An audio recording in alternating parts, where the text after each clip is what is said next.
Cat. There we go. So you're all duly warned. Got it. You're new and you're in your new place, Tony. I am in my new place, second day. Oh my.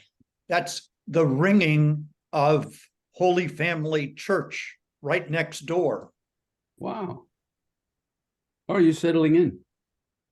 The first 2 nights were bizarre sleeping. I guess just making a change. First night was all tossing and turning. Last night was all strange dreams, but the food is good. People are friendly. I met the chef. He's a big Michigan fan, wants to talk sports all the time. I think I'll be okay with that. Yeah, that'll be up your alley. Hello. Hey. Bob, how are you? Hi. Hi, Bob. Hi, John, Tom, Hey, Fred. Bob. Good to see these smiling faces. Yes. And given the situation in the world these days that we can keep smiling, says either that we're cuckoo or else we really believe in something beyond this world. Keep on smiling. Or a little of both, maybe. And a Jungian would say both and, yeah. Yeah, a little of both, but related to one another, Hey, Tim, how you doing? Hey there, guys. Hi, Bob. Hi, Tim. Tim. Hi, Tim. Hi, Bob. There's Bob. There's Bonnet Bob. is in. Bob in the grass. Bob in the tall grass. Oh my Oh, gosh, yeah. Yike. You're as big as a grasshopper or something now. What was that? Sugar cane. No. Hey, Johnny, have you moved yet? I am in the new place, second day. Oh, You have to give us a tour. Well, there's not much to see. It's a studio only. But one part of the tour is that our neighbor is Holy Family Church. So I don't know if you would even remember any of it, but there was a Chinese restaurant next door to the church between Park Plaza and Holy Family. And the Park Plaza complex has bought it, and they're going to expand in that direction. But yeah, the bells just rang at Holy Family. So I'll get used to that. It's all right. Does Park Plaza have any kind of religious connections No, or roots? I'll probably look up some of the history, but it's definitely not on the religious side. Very broad base activity of people on their religious side and such. But everything from 3 days a week poker to sing-alongs, ice cream socials. It's 99 beds, 90 are occupied right now, and clearly extremely friendly. So far so good. Thanks. Great. Hope it stays. So up. have you had a meal yet? I've had 3 meals and 2 breakfasts and 1 dinner. The omelets are fabulous. I ate so much for breakfast yesterday, I skipped lunch and only had a half meal at dinner, and it was plenty for me. The portion large. And Do you go down to a cafeteria, John? oh yeah, it's a beautiful cafeteria with lots of windows around it and very upbeat all That's around. cool. But And they're you're right next to the 22 freeway, I see, yes, and across the street from a nice park, the Hart Park. Yep. With And so are there baseball diamonds and a soccer field. and so when you went to the 2 breakfasts, does everyone look like you, about the same age, or are you older or younger? I would say I'm younger than most. Wow, also- wow, wow. I'm also thinner than most. That may be why I skipped lunch.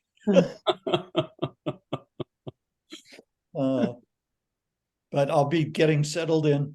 The cable equipment was delivered this morning, and my brother Mike will help me get that all set up. But I've done without television for a day and a half, and I'm still fine. Wow. Thank you very much. No big deal, huh? That's Okay. good. You've got good, and it seems like you've got good internet connection. It is good internet connection. Yes, yeah. My laptop's gonna need some attention. If I unplug it, it turns off. So the battery must be dead or broken or something, because it won't run if it's not plugged in. But that's okay.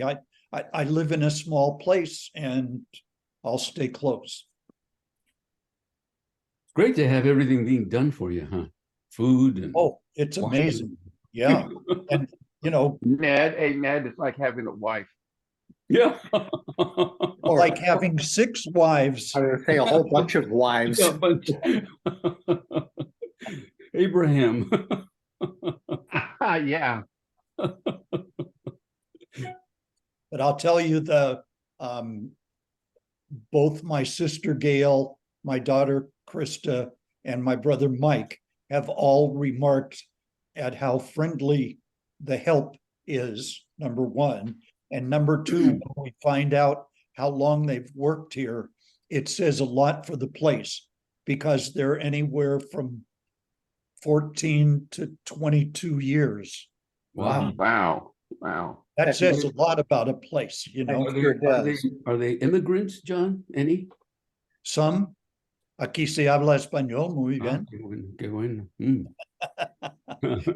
and they got a kick out of Charlie Barr's R con R cigarro. Showed off a little bit with that. I thought the last word was ferrocarril. Ferrocarril. Yes, Yeah. that's right. R con R cigarro, R con R ferrocarril. No, it's a little more than that. What was it? I forgot. Show you up. I'm sorry. I missed the whole. Hello, Gary. R con R barril. Rápido corren los carros que cargan cigarros por ferrocarril. And that translate about cigars to what? That translates to what? Los carros, which is the railroad cars, que cargan cigarros, that carry the cigarettes on the railroad. It sounds wonderful, yeah.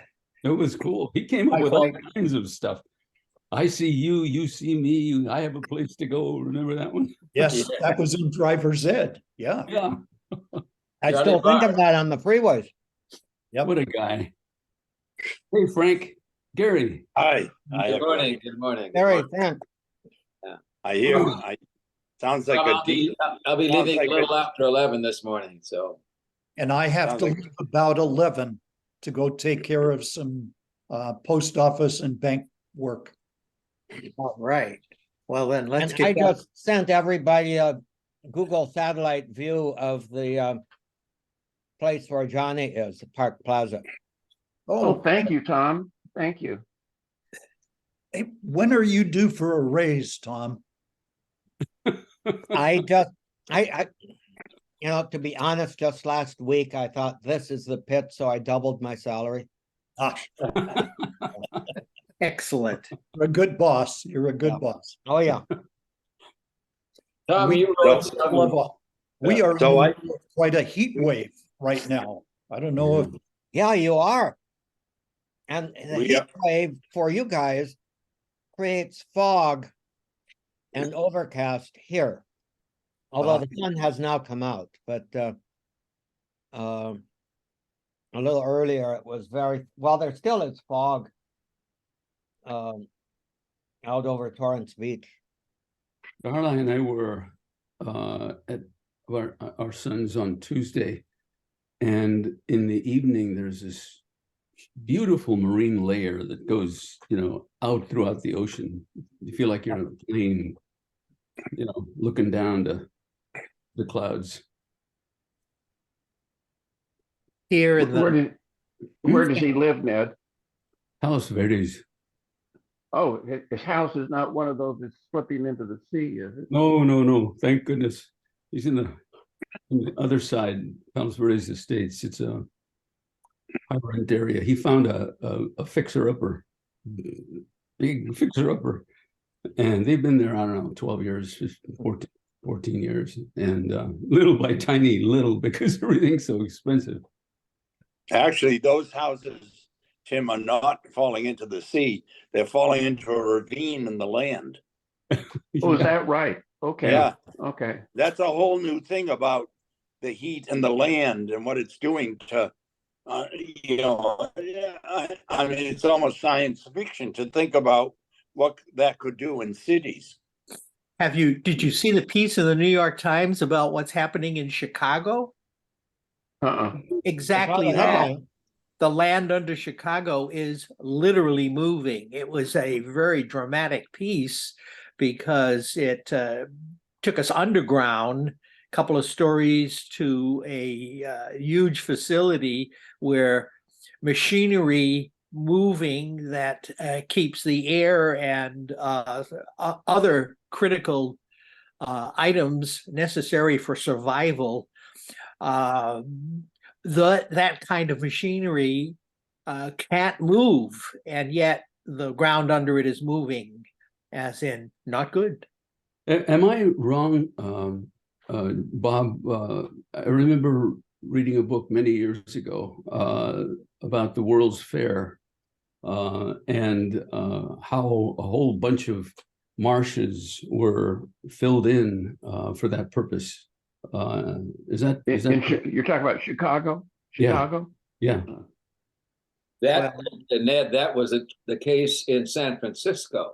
Oh, yeah. The marina area is all kind of a built-up area, and when we had the big earthquake, was it 1987? I forget exactly when that Cypress Freeway came down. In fact, I had been on it the day before. Oh, my gosh. 94. That was not That whole area was shaking like jello. Yes. Yeah, And what happens in those filled in areas that are kind of, some of them marshy, like the area out near the Oakland airport where my office used to be at the Center for Ministry in the business park there. That's all landfill. What happened, I guess in the technical jargon, it's called liquefaction. In a good shake, that returns to what it was, swamp. Wow. Yeah, and everything collapses. Yike. But what's happening is it doesn't involve this time, it doesn't involve an earthquake, except if you think of it as I read that article about Chicago and the land, literally the heat causing some expansion of the soil at a lower, down 50, 100, 150, 200 feet under the city. Some expansion causes enough movement to create very critical kind of problem. So far, they're able to keep up with it, but the Times article suggested for how much longer.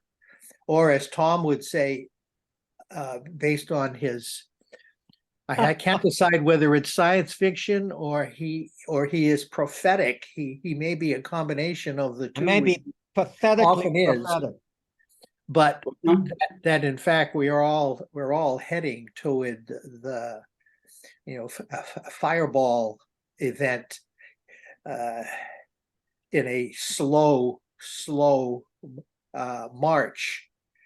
With a bang, but a whimper. This is scary stuff. Oh yeah. Yeah.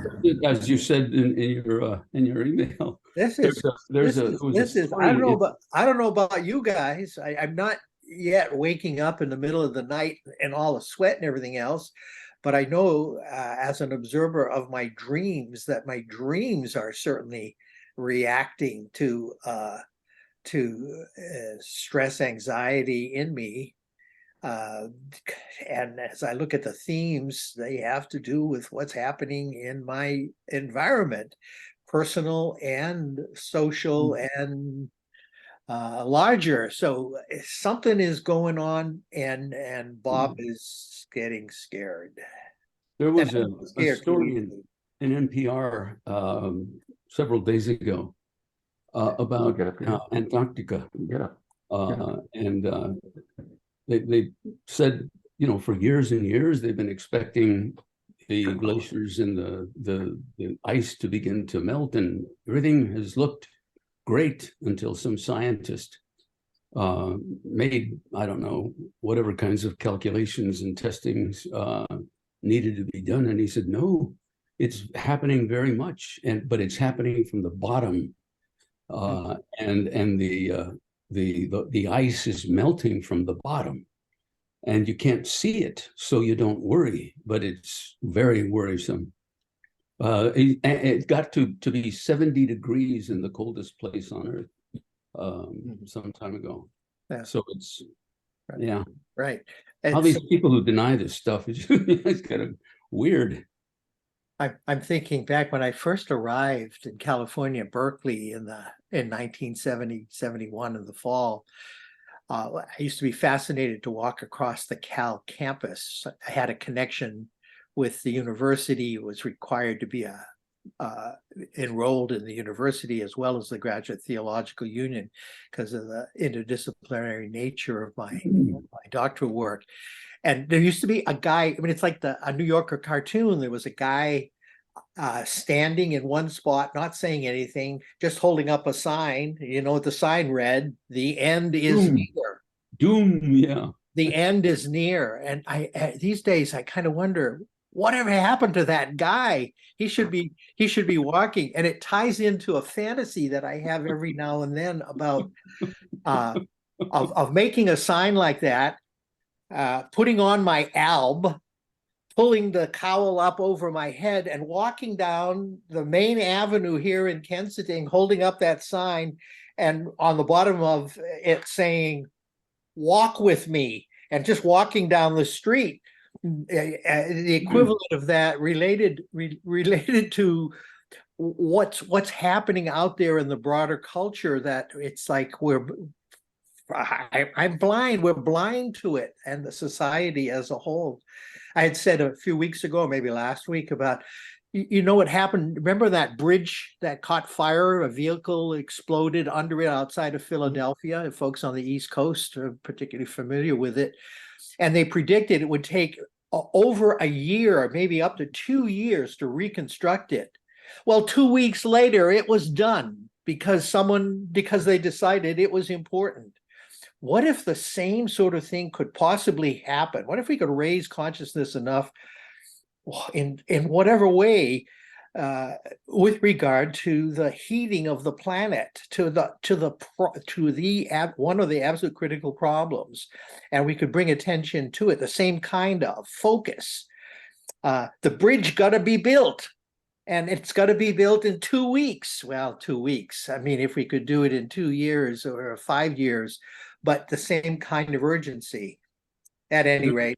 You know, Bob, when I was working at Unical, there was a period of 6-7 years where I was the lobbyist for the city, the county, the state, and even got involved somewhat in federal stuff with congressmen and others.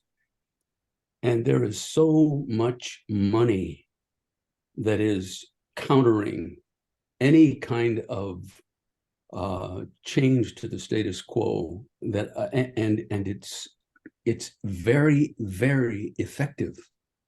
Very effective. Corporations can have, you know, there are investigations that the chairman of this and the chairwoman of that call, and all of this data is coming in. And after all these conclusions, some very moneyed corporations get their lobbyists out there, and all that rigmarole is canceled or is ineffective. It's just amazing how money changes the lenses through which people vote to make those things happen. You know, in 2 weeks or 2 years, their minds just get blurred and changed. It's ugly. It's terrible. So what would that, if you applied those ideas to the current heating of the planet crisis. And it's not aimed just at you, Ned. What would that look like if you were to apply this notion? Number related to one. money? Number one, and it's not going to happen. Number one, we simply, collectively, all nearly 9 billion people on Earth, of which probably only 1 billion or 2 actually can do this, give up air conditioning. Yes, the replacement of Because heat. there's 2 things with air conditioning. Number one is it cools a space by generating heat that it puts out. Side, yeah. Number 2, it uses fantastic amounts of electricity. Mhm. So we would be cutting down on electrical usage. Let's keep all the renewable energy type stuff going, but let's immediately what's the word? Decommission all of the fossil fuel burning plants immediately. That would mean we have to completely rethink our way of using energy.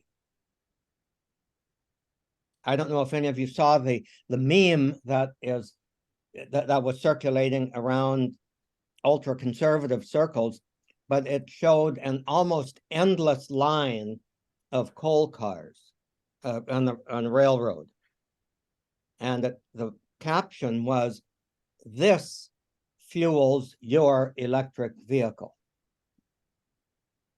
So, just giving up gasoline for electricity and not changing our transportation desires, and I almost said needs and habits, but really it boils down to our desires.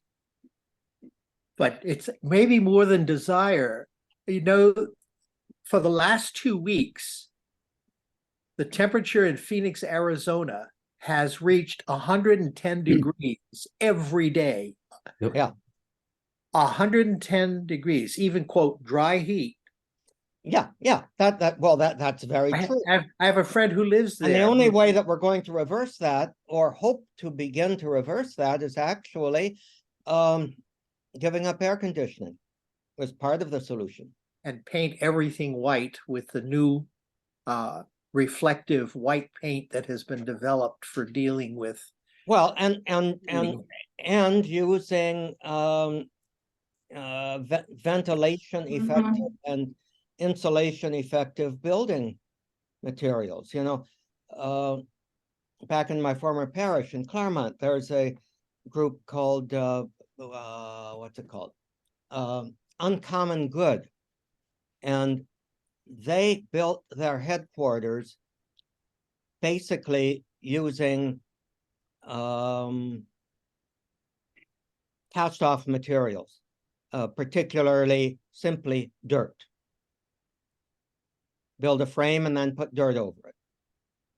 And it's in one of the hotter areas of our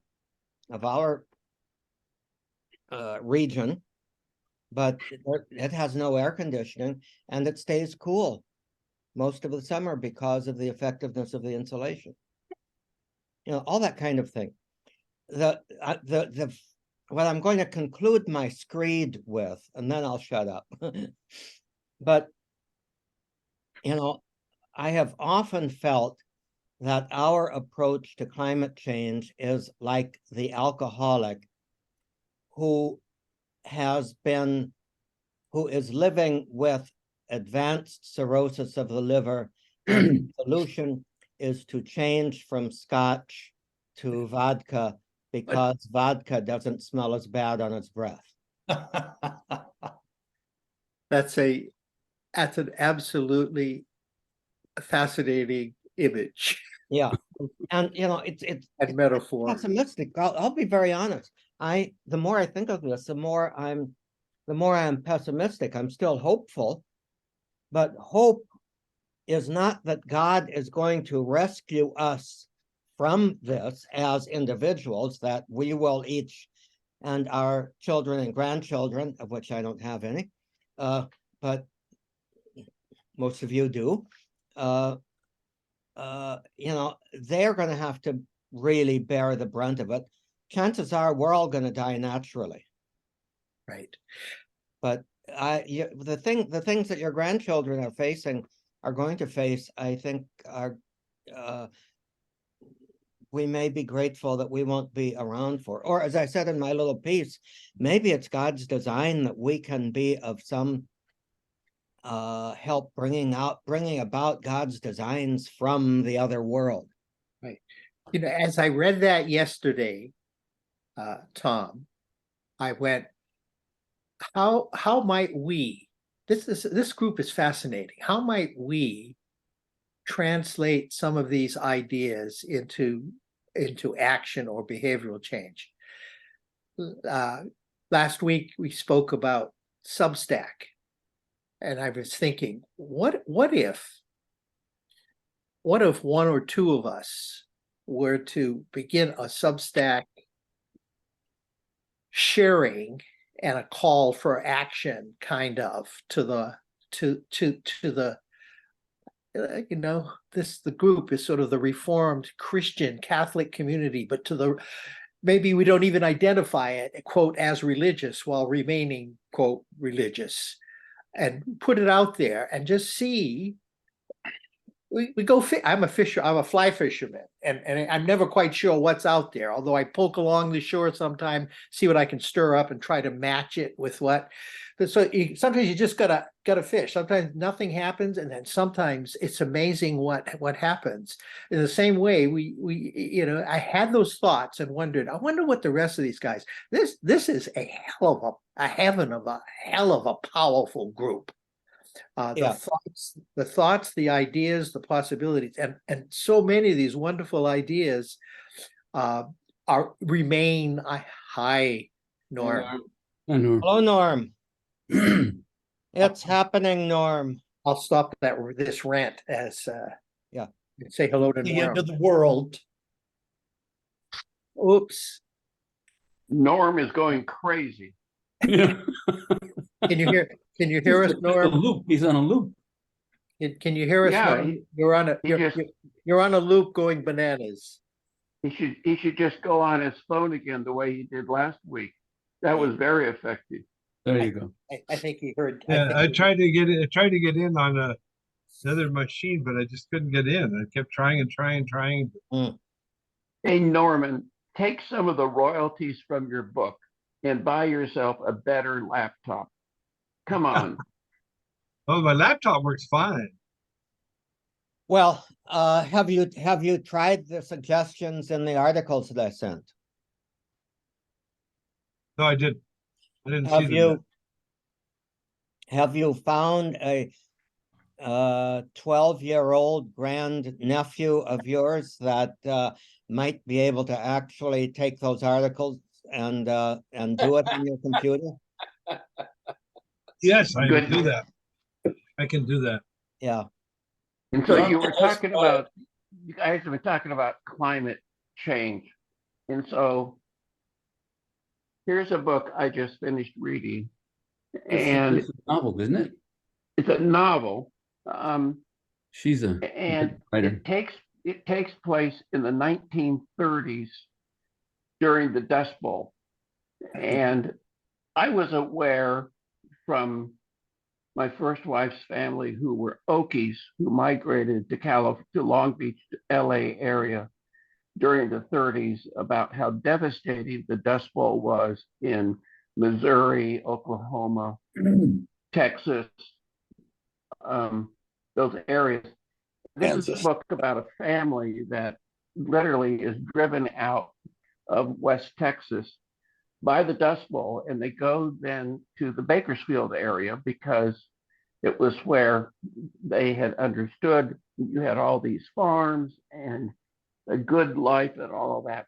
Mainly, the book is about the way in which these migrants were treated by the big corporate farms in Fresno, Tulare, Turlock, Bakersfield, and all of that.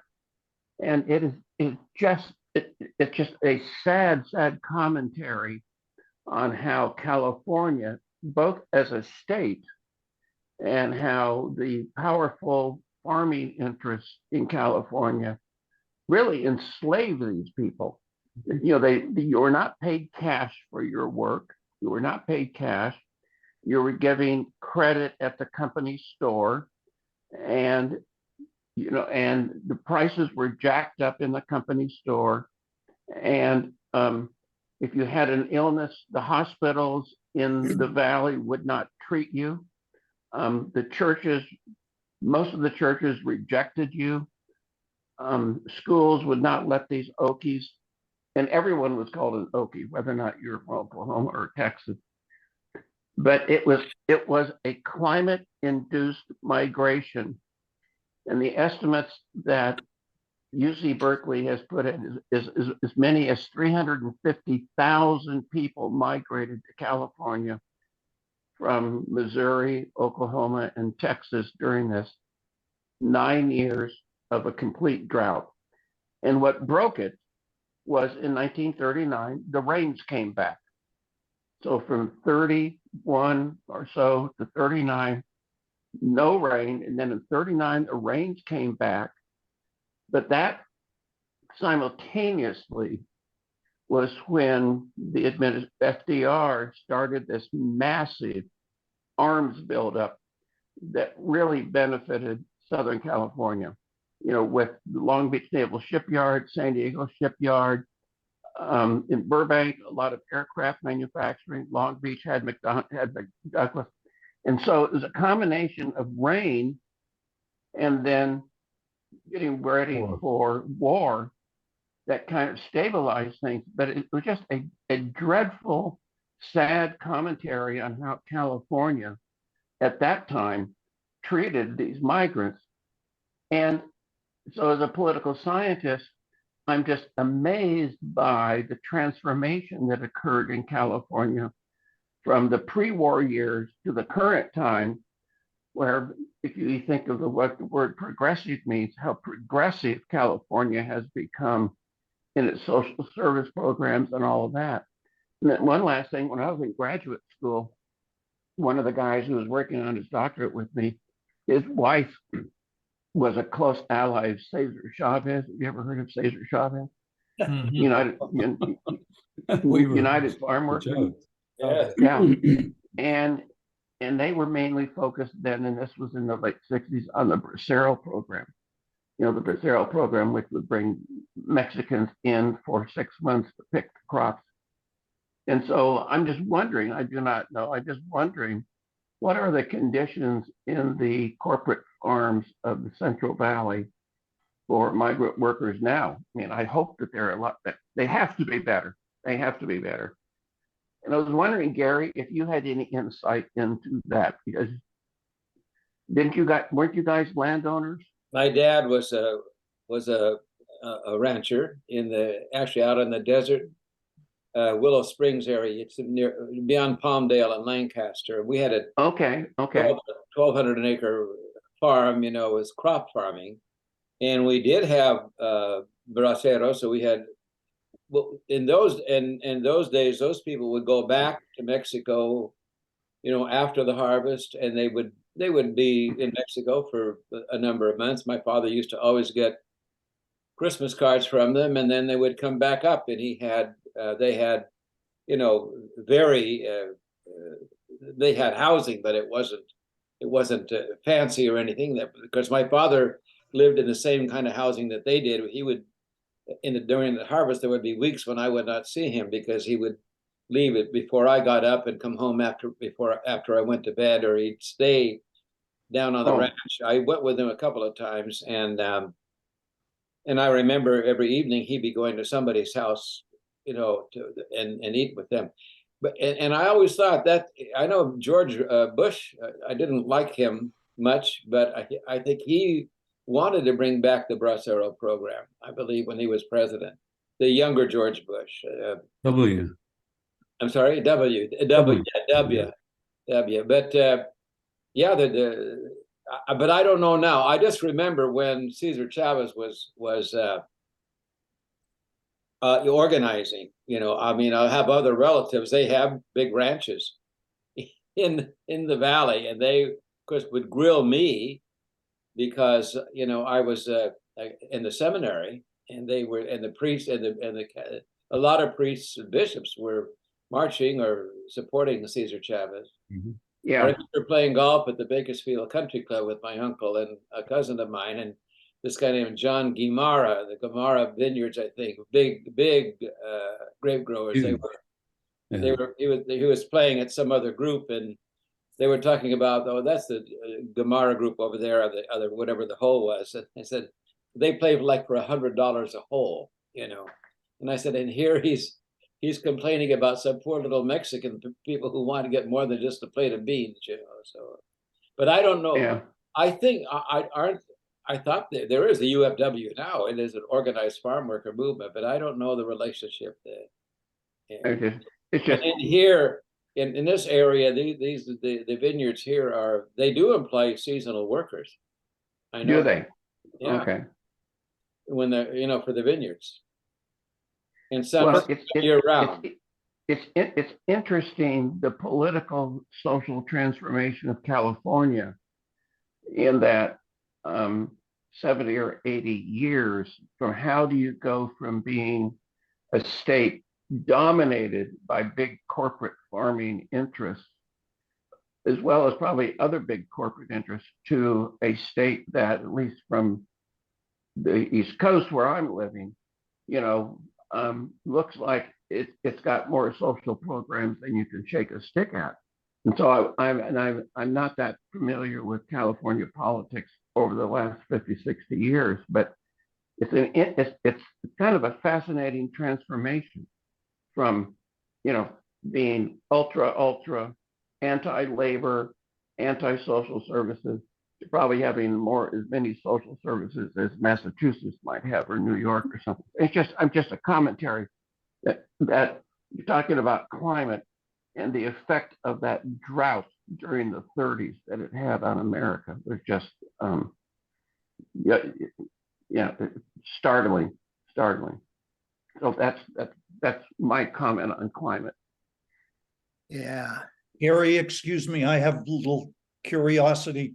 We, as a family, moved to California in 45, and one of my dad's good friends from Pennsylvania moved to the Central Coast, and he was a machinist. And somewhere along there, I don't know if it was Bakersfield, wasn't oil discovered? There's a lot Oh, of yeah. oil wells in Bakersfield. Yeah. Yeah. And they became quite wealthy because they were ready to support the oil industry that grew up there. That was Bakersfield, huh? Yes. The nice I know- village. all I know Bakersfield is and this, west of there, like Coalinga, that area. There's a lot of oil wells in that area. I know that. I don't Kern know. County, yeah. I don't know who owns them, but Ned's company owns them probably. My company got that's really why I chose the time I did to retire. Got gobbled up by Chevron. I could not believe that. The Unocal was a huge company. Was that a Doheny company? No, No. What No. didn't Doheny's own an oil company, or am I wrong? yes, they did, but it was very small compared to Unocal, and Unocal was very small compared to Chevron. 2004 through 2005, the gobbling up of Unocal by Chevron took place, and refineries were sold, pipeline lines were sold, the name Unocal was sold. All of these, it just turned into a bunch of pieces that were distributed all over the place, and Chevron now is dominant out here. Gulf is trying to get in. Hasn't been too successful, but yeah, there's a whole bunch of Oklahoma and the central part of California is either around San Luis Obispo on the coast or Bakersfield in the valley. And Bakersfield turned into, just a cool place for cowboys and fake cowboys and music, Yeah, country music. Merle Haggard, it was big in Bakersfield, wasn't it? Merle Haggard. Oh yeah, And Dwight Yoakam. And the Dwight Yoakam is Nashville, from the Bakersfield. Nashville of the West, they call it. Kevin McCarthy's big there these days. Yes, he's from Bakersfield. Oh, he is. I didn't know where he was from. My cousin Okay. was a good friend of his. And my Talking about cousin, I don't polluting the environment. Yes, Tom, I'm given my experience, I'm very pessimistic. You see movies like what was that it just got revived, Aaron Brockovich. science fiction thing. what's it about?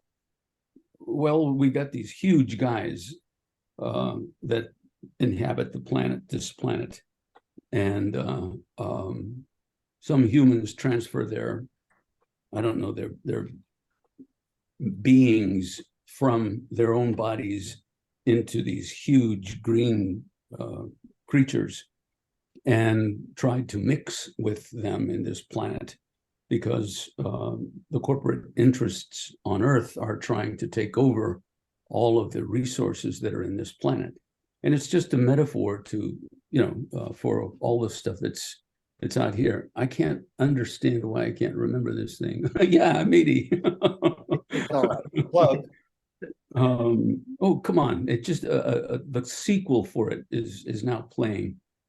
I'm not a science fiction guy, so Is everybody stumped? My goodness. I'm a science. No, fic- I Is don't it- think we're science fiction folks. Yeah. Is it on streaming? Yeah, it must be on streaming. Do you know who streams it?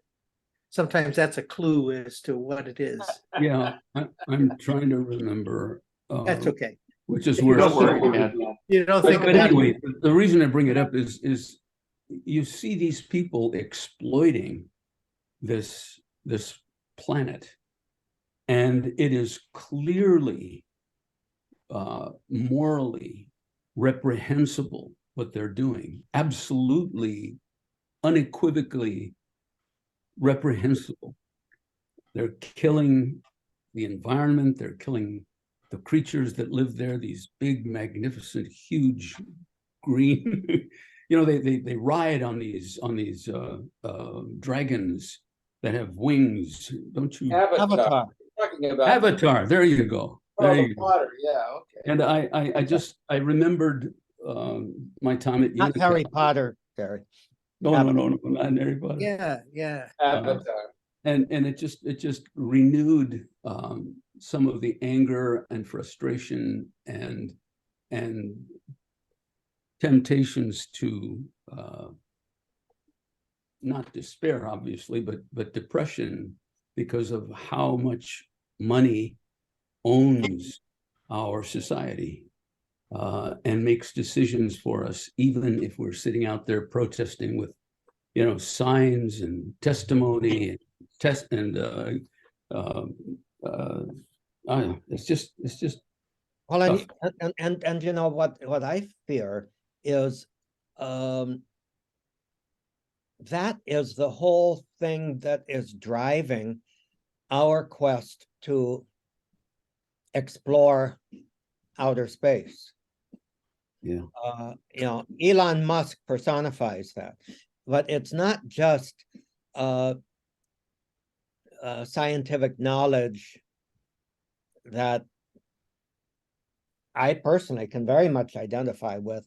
It is what are the possibilities of exploiting and mining out there. Elon Musk wants to go to Mars in part because he knows that people like him are making life uninhabitable here on Earth. So salvation for Musk comes basically from transferring our gene pool to another environment and creating something where our genetic composition, shall we say, can be continued. That, I think that's basically what Elon Right. Musk has said is Right. his desire to Right. get humans on another planet and enable us to flourish and create an environment. What's funny, of course, is his own human nature says they're going to make that environment worse than where they came from. And in the ideal situation, they're going to be dependent on him. In the ideal situation, of course. And his. His ideal, I mean. Right. Yeah. So You this guys are raises depressing. all this conversation, it seems to me, to a kind of higher, to a level where, we're training priests these days to still think salvation's a transaction. And we're allowing self-interest and greed and all of that to take away any sense of the transcendental, whether that's in universities where they no longer do liberal arts because they've got too many things to train people in order to get good jobs. And Pope Francis comes into the middle of that and he says, we need to step back and look at the whole world and creation from A to Z, the whole thing as a gift, kind of a gift logic. And he takes the example, I've been just reading this book on him. He takes the example of, Maritain after the Second World War talked about integral humanism as an antidote kind of to collectivism and social communism, so to speak. And he talks now about if we approach the whole of creation as a gift, then we should have what he calls an integral ecology, which takes, for instance, what we've been talking about and the value of life in whatever form it appears as something that we must look as a gift, not as an instrument to satisfy our self-interest. Precisely. And this is, this is a sea change. For example, in how we train, for example, priests, how we begin to think about some of our theological concepts, so that the church over time, and hopefully sooner rather than later, becomes an element in society that actually calls man to something higher, rather than saying, if you do A, B, C, and D, you'll be saved. Yeah. So it seems to me that I've just been reading this book by Austin Ivory. I don't know if any of you read it, The Wounded Shepherd. Yeah. It's absolutely wonderful. I just got it. Yeah. Yeah, because Austin Ivory really understands Francis. Yes. And a new book. I think it's published fairly recently, but the date on it's 2019. Okay, fine. Yeah. Okay. Mhm. Not too new. So it has this kind of global vision that Francis has, that it seems to me, is a long. It's a long way from being adopted, but at least it's a challenge to how everything that we're talking about right now exists, and a challenge to those of us who, believe in Jesus, believe in for God, the Father, the creator of heaven and earth, ought to be affected by, at least in my case, more than I am. Sorry. No, that's good. You know what the bottom line on all that is? Don't buy Costco barbecue roasted chickens. Oh, Now, I saw that. Yeah. what the hell? You saw that, right? We're only Yeah. $5. Bob. That's in today's New York Times, because the $4.95 you're paying for that does not reflect what it actually cost. Mhm. The article in today's Times gives you some clues as to what that bird is actually costing the planet, and how they use it as a loss leader, and how, in fact, the industrialized chicken farms that have sprung up, hundreds of them in Nebraska, what it is doing to the environment. So if you're buying Costco chickens, I try to practice what I preach. I don't buy Costco chickens. I haven't. If anyone does, I try to give them my little spiel, but this just reinforced everything. It's unbelievable, the damage being caused to the environment, right down to the bottom line of despoiling the land and despoiling the water. And people really don't know, and the toxins. And a simple fact, apart from that, how do they get those chickens so beautiful and glossy and everything else? They inject the equivalent of a day's worth of salty fluid into it. And so, you know what that's like for your health in terms of a Costco chicken, if you're into eating even one of the smaller ones? Bottom line. You can buy 2 Costco 5-pound Costco chickens for $12. You're going to screw up my my eating habits. Don't buy Costco chickens. You Go to your, I'll go to Trader Joe's. what Bob, we it's- all get have, them here for $4.99 a piece. Bob, it's Well, the real, Sam's you know, Club the better. real question is Tyson any better? Is El I- Pollo Loco any better? go, They're using Costco as an example of what all these folks are doing. yeah, well, I go to it's Berkeley. It's a little different. Where I get my roast chicken is they're organic chickens. They don't inject them, and they look it, but boy, do they taste good. And I also feel better as I'm enjoying them. And I use all parts of the chicken, including ending up making chicken soup. Good chicken soup. You can live on a I chicken need soup to for a say long time. adios. Chicken It's for- been a Well, I'm delight. gonna have to go I to don't know if Berkeley. you saw my sister Gail Oh, yeah. and daughter Alicia. Oh, hello, Gail and Alicia. Hi, Gail. Hello, Hello. Gail. Hey, Gail. And you How are have to you? go, huh, John? Gary, do you have to go too? I'm gonna leave after a little bit, about 11:15 at the latest. Yeah. Take care, John. Delight. Take care. Okay, Bye, Okay. John. Good. bye, Gail. to Bye, see Alicia. you. Bye, Johnny. Enjoy your new digs. So, Norm, are you still there, so Norman? I'm we are- still here. Are you there, Norm? I think if we follow on Bob's suggestion and write anything, we ought to entitle it All Over the Lot. Support your mom and pop shops and stores. It's gonna cost you a little more, but in the long the- run, it isn't. From the chickens to Francis to From chicken to Francis. Hey, Bakersfield. Yeah, speaking the of that, OT. I have a question for, Fred. Fred, I noticed that I think she's the only woman who's officially on the Vatican list, and also on the list that showed up in the NPR, going to Rome for the October Synod, is a Maria Simperman. Dr. idea. Don't know her at all. Because she did her PhD in theology at Boston College. Leave it to me not to know her.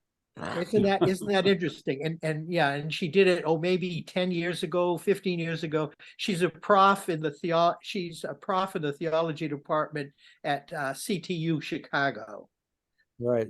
And her particular field is quite fascinating. If she were part of our conversation this morning, I think even Bob would shut up and really kind of like just listen, because I went online and Googled her. It's also because I have a dear friend that I visit with for every week, who's she's religious of the Sacred Heart, RCSJ.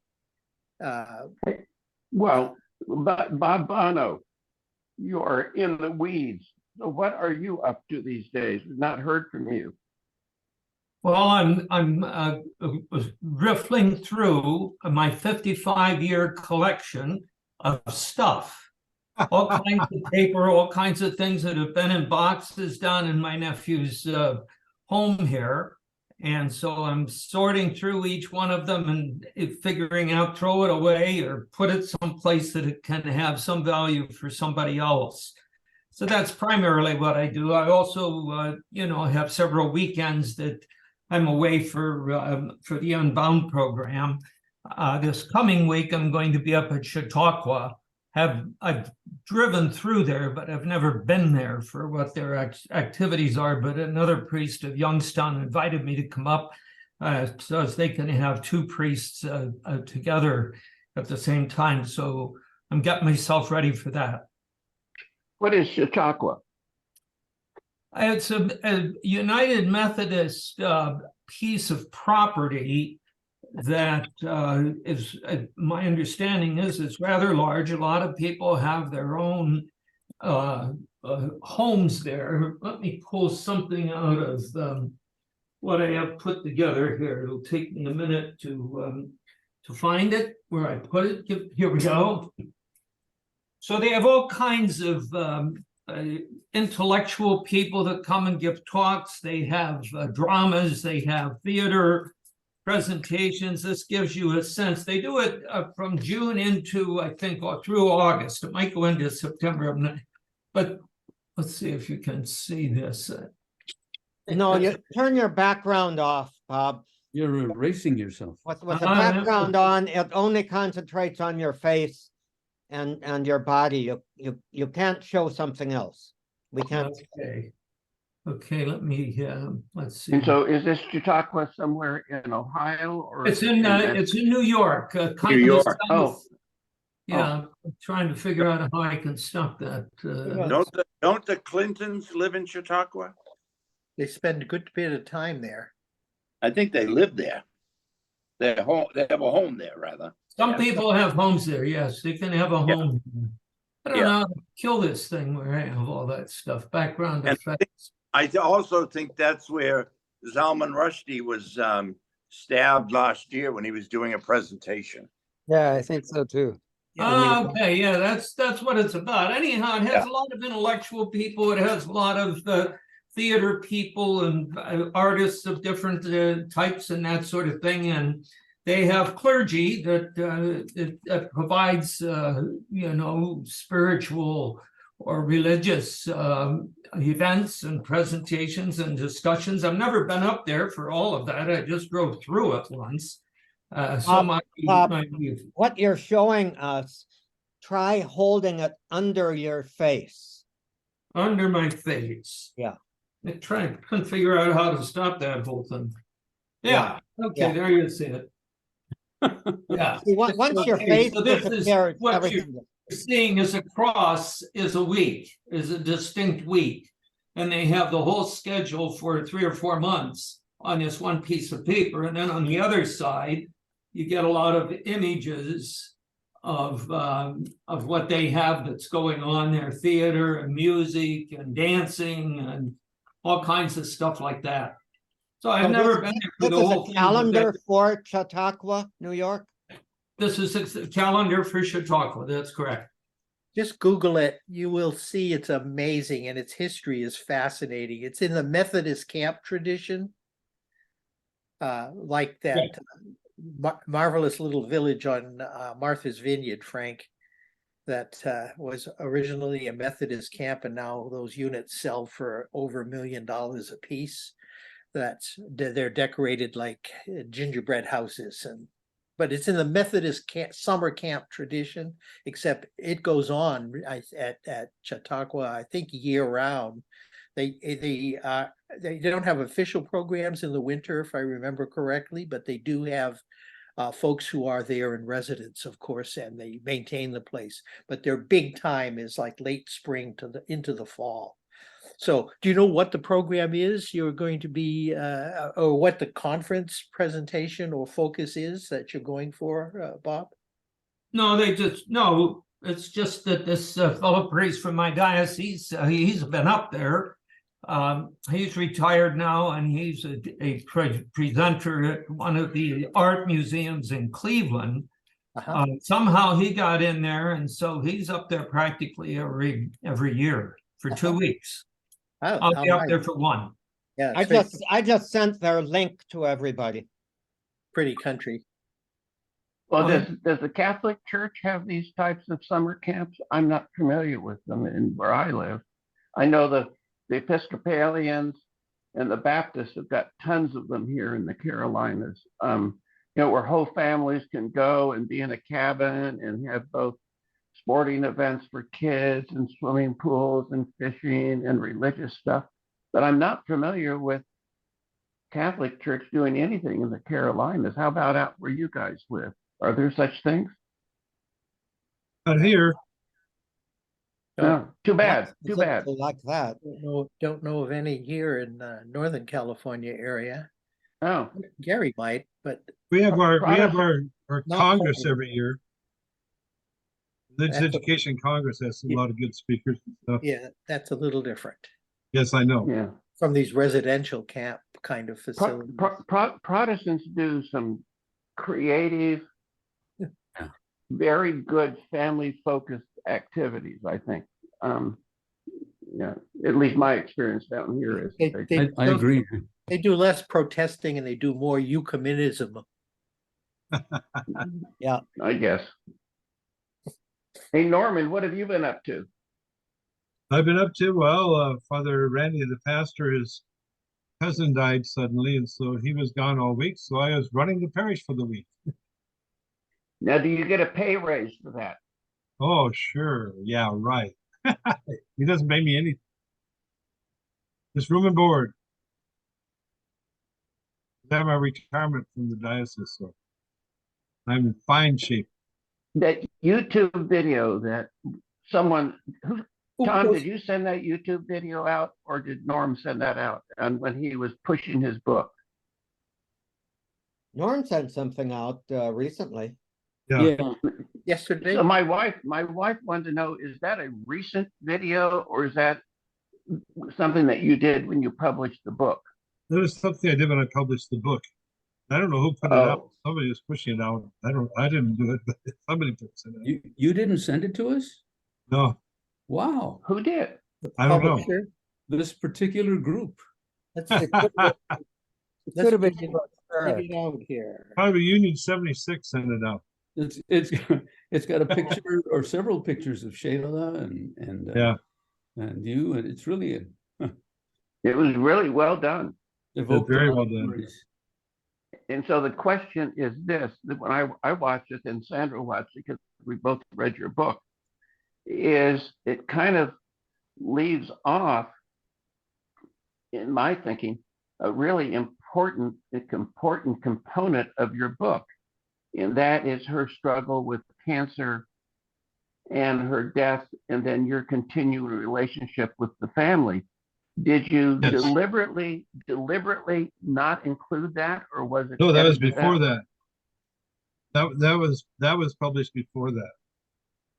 Oh, way so you before did the YouTube before she died. Okay, Yeah. all right, okay.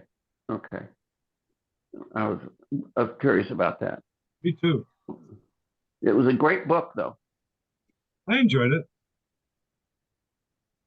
It was funny. It just came.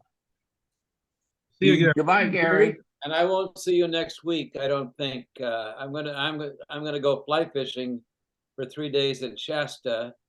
On Sunday, I come back, and then a cousins of mine are gonna be in Berkeley. I think he's gonna go in Oakland. He used to be on the USS Hornet. Wow. When with the Apollo spacecraft, when they landed in the water, he was on that thing. He wants to go. They're coming up from Southern California, so I probably won't see you next Friday. Anyway, Oh, right. Sounds Well, good. you all take That sounds care. great. Fly care. fishing. Gary, have a good Bye, trip. Gary. Don't have too Goodbye, much. Gary. Let us Don't know how have too much you much fun catch. now. Want Yeah, to know how you much you bet. catch. And so, Frank, what's your week been like? Well, I've been off I've been home in my home in Duxbury for the week, so I met odds and ends. Like I met with a couple yesterday, prepare for marriage. We've got a baptism on Sunday. I have the 2 masses in the local parish on Monday and Tuesday. So, in between, I'm reading, relaxing, and going out for occasional lunch and dinner, meeting with. This morning I met with my coffee buddies, which are a bunch of guys here who my age, our children went to school and grew up together, etc., that kind of thing. So. Well, let me ask you this. So these are guys that you've been having coffee with when you had kids. Are they all Catholic guys? And that I'm curious how you propose to them you're coming back into the priesthood and what kind of dynamic that may have caused for you and your buddies. Well, they're all but one is Catholic, I think. And it wasn't any kind of a problem, if they started, one of them calls me Father Frank, but he's comfortable with that, so I don't make a big deal of it. They asked me before, do we have to call you Father now? I said, well, not unless you want me to call you Mr. Murphy. And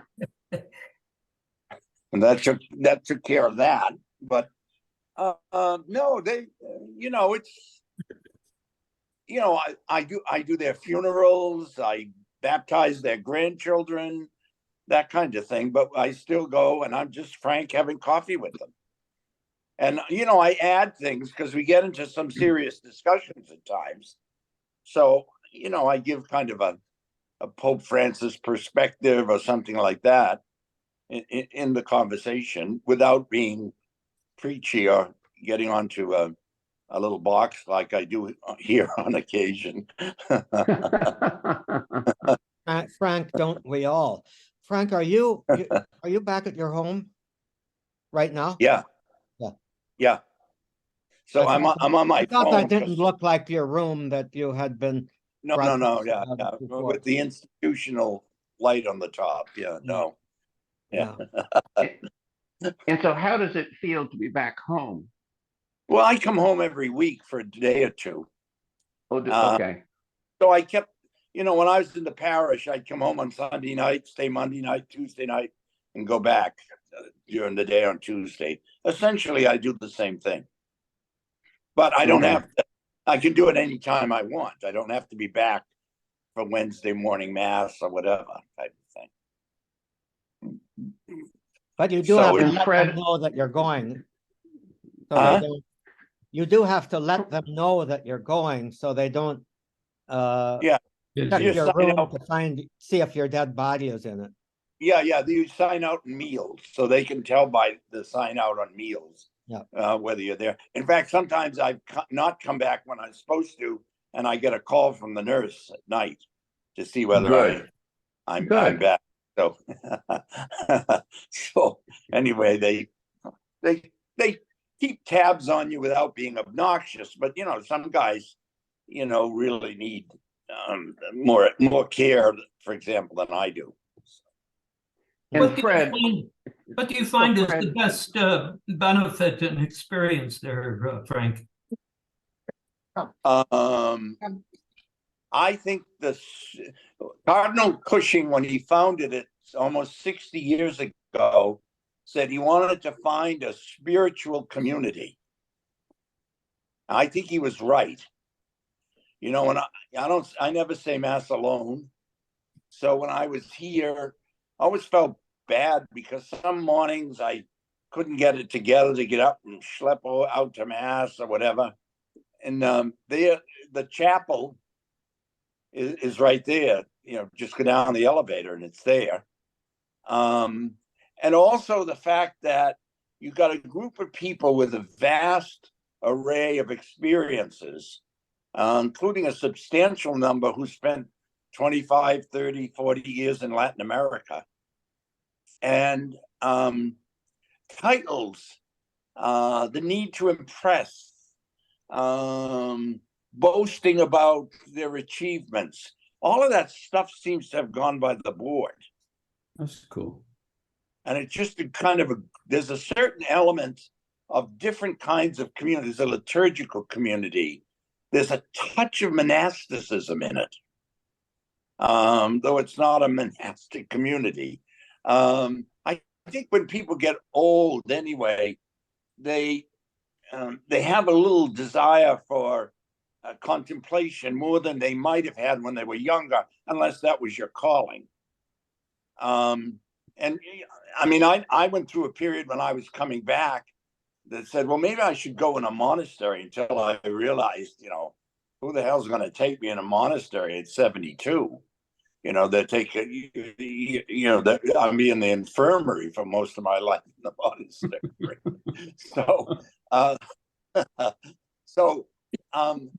And then I realized that there's a certain dramatic thing to that, but there is a certain touch of the value of being alone, thinking about your life in terms of what your values have been, what the Lord has meant to you, preparing kind of for meeting him in a way that you've never met him before. I always say to people, I'm not really afraid of dying, but I'm apprehensive because I've never done it before. And I'm a tad curious. So, and that kind of thing happens with a lot of people there. Then there's opportunities to minister. Like there are old men who are sick men who live on the second floor and who don't, the infirmary, and don't come into the community. They don't eat with us, et cetera, et cetera. So the possibilities of going and visiting with them and sitting with them and that kind of thing does as much for me in many ways as I might do for them. So I really like it, actually. I didn't know. I went in thinking seminary redux or a nursing home, and it's neither. How many people? It's Regina Clary, right?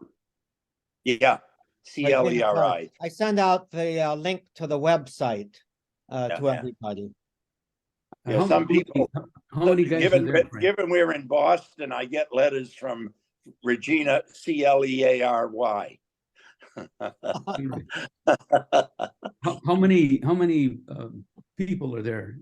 There are about 50, and about 10 or 12 are in the infirmary, so to speak, with nursing care and that kind of thing. But otherwise, they're well. It's just in some cases they're afraid of falling.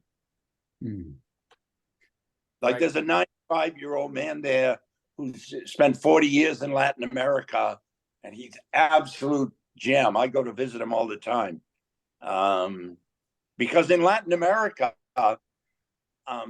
you almost other than some of the old bishops who are like the expectation of the upper classes in Latin America that Oscar Romero would be in their pocket, and how they reacted when he wasn't. A lot of the priests in Latin America, it seems to me, never were in danger of clericalism, because their lives were so integrated with the people they lived with. And if they wanted to see the bishop, they called him up and said, what are you doing today? I'd like to come in and have lunch with you. And he'd say, okay, come on. And then he'd appear at the door dressed as we are. So a lot of that structural kind of crap isn't in their thing. And that has affected both who they are as persons and how they interact with other people. And it's a gift. It's a real gift. Oh, yeah. Gary Lombardi's situation seems, when he was practicing active. It sounds like he had that, or somewhat that situation where the kind of friendships and relationships and attitude, and I just can't imagine that. Can you, Tom, about the time that we were I mean, you were ordained, and 5, 10, 15 years even into it, that it was just always so formal. And Gary had such a great time. I think what Gary has is what I didn't have. You know, he has friends, he has seminary. I mean, he has a really interesting kind of, because the people he brings into his orbit, kind of. Yeah. So I had interesting people. You know, that's why I come here, partly because Janice and I had friends here. You know, and I come to. I don't want to lose that connection, but I didn't have the priest thing because I was away for 40 years. And so it's an interest. It is interesting because it's not clerical. And at least at this point, I haven't gotten into any big debates about society and church and all of that kind of thing. I'm sure that'll come at the presidential election, given how many Fox TV news things I hear on as I go by doors and rooms, etc. But and some of the old men are still really active and thoughtful. One of my closest friends is 91 years old. He was in Latin America for 30, 40 years. Wow. How do they wind up in Boston? Well, because Pope St. John the 23rd asked the bishops of the United States to send diocesan priests to minister in Latin America. And Cardinal Cushing took him very seriously and founded a religious group called the Society of St. James the Apostle. And so, and he combined with a priest named Canon Duggan from Cork in Ireland. And over the last 40 or 50 years, they've sent hundreds of priests to work in Latin America. And so it was, you know, I think other bishops did it sporadically. He did it systemically.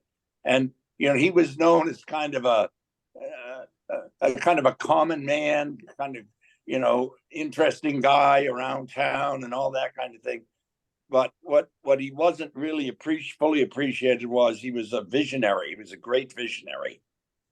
Wow. So, Yeah, neighboring dioceses were also welcome. I had a friend in the Worcester diocese who was a priest in Peru for many years. Yeah. And he Giles Roy Gilroy was his name. Yeah. He recently passed in the last year or so. And we have an old Irish priest, and he is a priest of the Archdiocese of Boston. And he's very interesting. He used to come out and raise money. He came to my parish once. He got up in the pulpit, and the first thing he did was put an egg timer on the pulpit. I heard he was one of the most effective fundraisers. But I'm also told that he was the priest who spoke Quechua the best, one of the native languages. And they were thinking that because a lot of Quechua has a very guttural sound to it, and Gaelic does too. And so they're wondering if there was kind of a certain empathy with the language that made him so, you know, all these interesting kind of things that come out of it. Yeah. And then we have, you know, bishop, we've got the number of Monsignori. None of that goes. None of that's an issue. The staff call Bishop John or whatever. But in Monsignor this and Monsignor that and Father this and Father that. You know, for them, it's easier to be able to do that. Right. But among ourselves, there's no titles. Right. My understanding is Regina Celli is limited to the priests who are who are incarnated in the Archdiocese. Correct. And so in that sense, it's a quote a closed community, but it's open. But because I know the Worcester diocese, which was my home diocese, neighboring, has a facility, but it's nothing They have a, Yeah. it's a residence facility. There are Yeah, about yeah. 25 retired priests Yeah, there. yeah, But it's nothing compared to the location, if only the location, but Yeah, yeah, also well, you know, the facility Well, itself. the other thing with Regina is we have rooms where any priest, the Archdiocese of Boston, who wants to come for a few days and just stay over and do a private retreat or whatever can do that. That's And right. that any priest from the Archdiocese who's recovering, say, for instance, we had the rector of the seminary in for 2.5 weeks recovering from knee surgery. Yeah. So it's a very interesting kind of mix in that sense that you get these different the newly ordained are invited in to say mass, and one of them, whom I happen to know, on his own one Yeah, day, you can come. Regina talked to me. You can come. Anyway. Okay. If you're here, if you come, you come. Come, you come. Okay. That's Norm, isn't it? I think it's some of them know him, yeah. He's trying to tell them that he's tied up, but they They won't let him go. yeah, right. They want a big piece of Norm. So Yeah. Fortunately, he's a big guy. Yeah. yeah. So it's a very interesting place. Bob Bono, aren't you thinking about maybe moving to a residential facility like that, or did I misunderstand you? Myself, not anytime soon. The day may come. You know, I live in an apartment over here at my nephew's little farm. So it's out in the country. I'm surrounded by grass and corn and hay and that sort of thing. And it's kind of right between Canton, North Canton, where I grew up, and Youngstown, where I was my entire time as a priest was in Youngstown. So I go back and forth there. I have mass a couple times a week at a rest home that's over there. Every now and again, I get an invitation to say masses. But what's happened is the number of masses that our parishes have been collapsed in large part, and a lot of the parishes that used to be have been either tied together with another parish or simply stopped. You know, it's closed, and they're selling the properties and that kind of thing. So they don't need us old guys. We have a 60-ish priest who's pretty energetic, very energetic. He came from Pittsburgh, and one of the things he did is he just took a whole gang of old guys. I was out of it because I retired when I was 75. But, you know, guys that were into their 80s and still very up and about and loving their work as a parish. He said he retired 9 guys just 2 years ago and got two guys or one guy ordained. So it's just collapsing a lot of what's going on. So I'm happy where I am. We do have a couple of places, one down in Canton, near one of our high schools where the nuns used to live. And then there's a group of nuns that are Italian nuns that are over in the Youngstown area. And they basically exist to help priests, to be for priests. And so they have an apartment connected with their facility. And then they have a bunch of kids that the wealthier people send their kids up there for kind of preschool sort of stuff. And they cook really good food. Being a bunch of Italians, you get good food. But they have room for 6 guys there. And I think they're fairly full at this point. So as long as, you know, it's not a nursing place. If you have to have medical care and nursing, then you have to get out of there to a facility that has services. Oh. The other thing with Regina Cleary, it's within walking distance of Massachusetts General Hospital. Wow. So, you know, a lot of our priests do walk there for physical therapy or something like that. It's a very short walk. I'm going to change, if I can change up and offer a couple of ideas, throw them out here. One is I'm annoyed. I read in the NCR Luke Camelli's piece about the communion of saints and the synod, and I believe there's an article there about a woman who doesn't think women are represented well enough in the synod.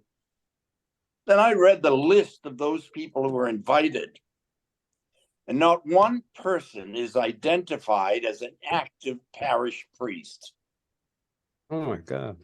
If the synod is going to work, I mean, not exclusively, but in large manner, the church happens in parishes. Yes. And if the synod is going to work, this is a huge, huge lacuna, I think, in who should be able. And no doubt.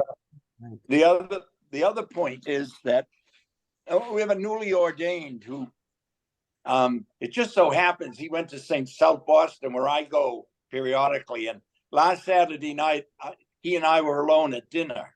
And he's a wonderful young man. I really like him. He's just, he's enthusiastic, etc. He's not tied up. We had a little conversation about smells and bells and all that kind of thing. And he said, Frank, I wear my cassock when I go to a wake. He said, I wear a surplice and a stole. And he said, the reason I do that is because it brings, you have all sorts of people at a wake, and it brings them forward to participate, other than with just some guy in a suit. And I said, yeah, that makes some sense to me. And so I said to him, Peter, we've got this thing where old priests and middle-aged priests are basically saying of you young guys that you're into smells and bells, and you're this, that, and the other thing. And this is not healthy for the church to have this kind of finger pointing at each other. Would you be interested if you and I kind of started a little group, a conversation between younger priests and middle and older age priests? And we'd set up some rules in the beginning, no finger pointing, no this, that, and the other, no accusations, but just kind of exploring where together we can go for the benefit of the church. I'd love that. So he's very much on board. So slowly, I'm going to work on him to see whether we can actually put something like that together. That would be That so sounds great. cool. Huh? That would be absolutely great. Yeah. Really. I would very much be interested in hearing your progress report week after week as to how that goes. Right. Because, you know, we were talking about how we as old guys can kind of bring our wisdom into the discourse of what is happening in our world. And really, that sounds like a big part of it. That would be one of those elements where, you know, if we could monitor what kind of stuff you and he give birth to. That's not a good metaphor, but you know, I know. where this goes, I think Yeah. this would be terribly significant. I agree. So the other thing that happened, which was really interesting, is one of the priests at Regina Cleary afterwards, when they came, apparently there was some kind of stuff about these young priests, et cetera, and he said, well, you know, guys, he said, there's one thing about them that I think is pretty unique and admirable. It took them a lot more courage to become priests than it did us. Huh. Given Yeah. the environment they live in, when we became priests, we were supportive of families. It was wonderful, et cetera, et cetera, et cetera. But when they became priests, they might even had families that said, please don't do this. Please don't deprive me of grandchildren. All this kind of thing. So I think that's a wonderful way to start, kind of, you know, with that kind of a concept. So anyway. God bless this effort of yours. I think Thank You it's know, what I'm thinking too, Gary Lombardi seems to be trying to do that. exactly. Yes, Stories that yes, he's yes, been yes, telling, yes. and hasn't had a lot of success.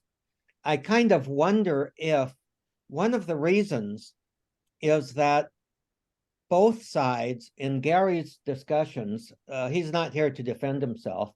Yeah. But both sides tend to be a little bit disappointed that the other folks aren't being converted to their own way of thinking. yeah. I Yeah, agree. yeah. And, you know, if you've got somebody in a small group who can put that aside and really listen rather than try to just convince of your point of view, Right. that could be powerful.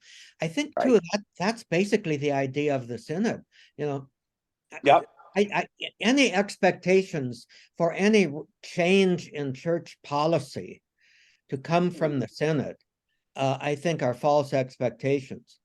To Right. have the synod perhaps explore a way of ongoing synodality in which Right. those policy things can really be brought out into the open and discerned, not just discussed, but discerned. You know, that will be what the synod should, I think, be aiming to accomplish. I think you're absolutely right. The synod is not designed as a strategy to produce a product. Right. It's designed, it's what the apostolic nuncio, and by the way, I'm very happy he was made a cardinal. Yeah. But the apostolic nuncio described, interestingly enough, in his speech to the bishops as the style of God. Yeah. This is the whole notion of content and process. As I look at the synod, in the past, the emphasis, not that it hasn't been some melding of content and process, but the shift with Francis is from content, dogma, doctrine, still going to be there. You can't have conversation without both of them, but the focus has now shifted to the process. That is to say, what happens between us. Frank illustrated that beautifully in his setting up the rules of conversation. That pertains to process. Here's the stuff. Here's how we're going to operate in terms of no finger waving, and we're going to listen to one another. And any successful small group experience has this good combination of content and process with someone paying attention to the process. That's where I suspect Frank's background, his 40 years hiatus from canonical priesthood, he was still a priest during those years. Don't let him kid you or anything, but his rich background in business he brings now, and he can set up a small group to be very effective. I'm not saying that Gary can't, but that might be a difference. Setting up the operational, here's how we're going to proceed in this conversation, and we can adjust and adapt, but here's how we're going to proceed. That's how he does it. And it strikes me that that's what the synod is about, to focus much more on process. And process for me, that translates to, oh my God, there's a Holy Spirit out there, and we might even slow down and stop and listen to her. Listen to what the Spirit is saying to the churches. Yeah, It's but hard for us to do. Bob, I think almost in terms of analyzing it as processes, almost a little too much, because I think it starts first as here we are. Let's look at each other and let's express in our faith the fact that because we're here together, the Spirit of God is in our midst. And where's that going to lead us? Mm-hmm. So it's like grace overcomes process, if you will. But to be sure, the word process is hidden in there somehow or other.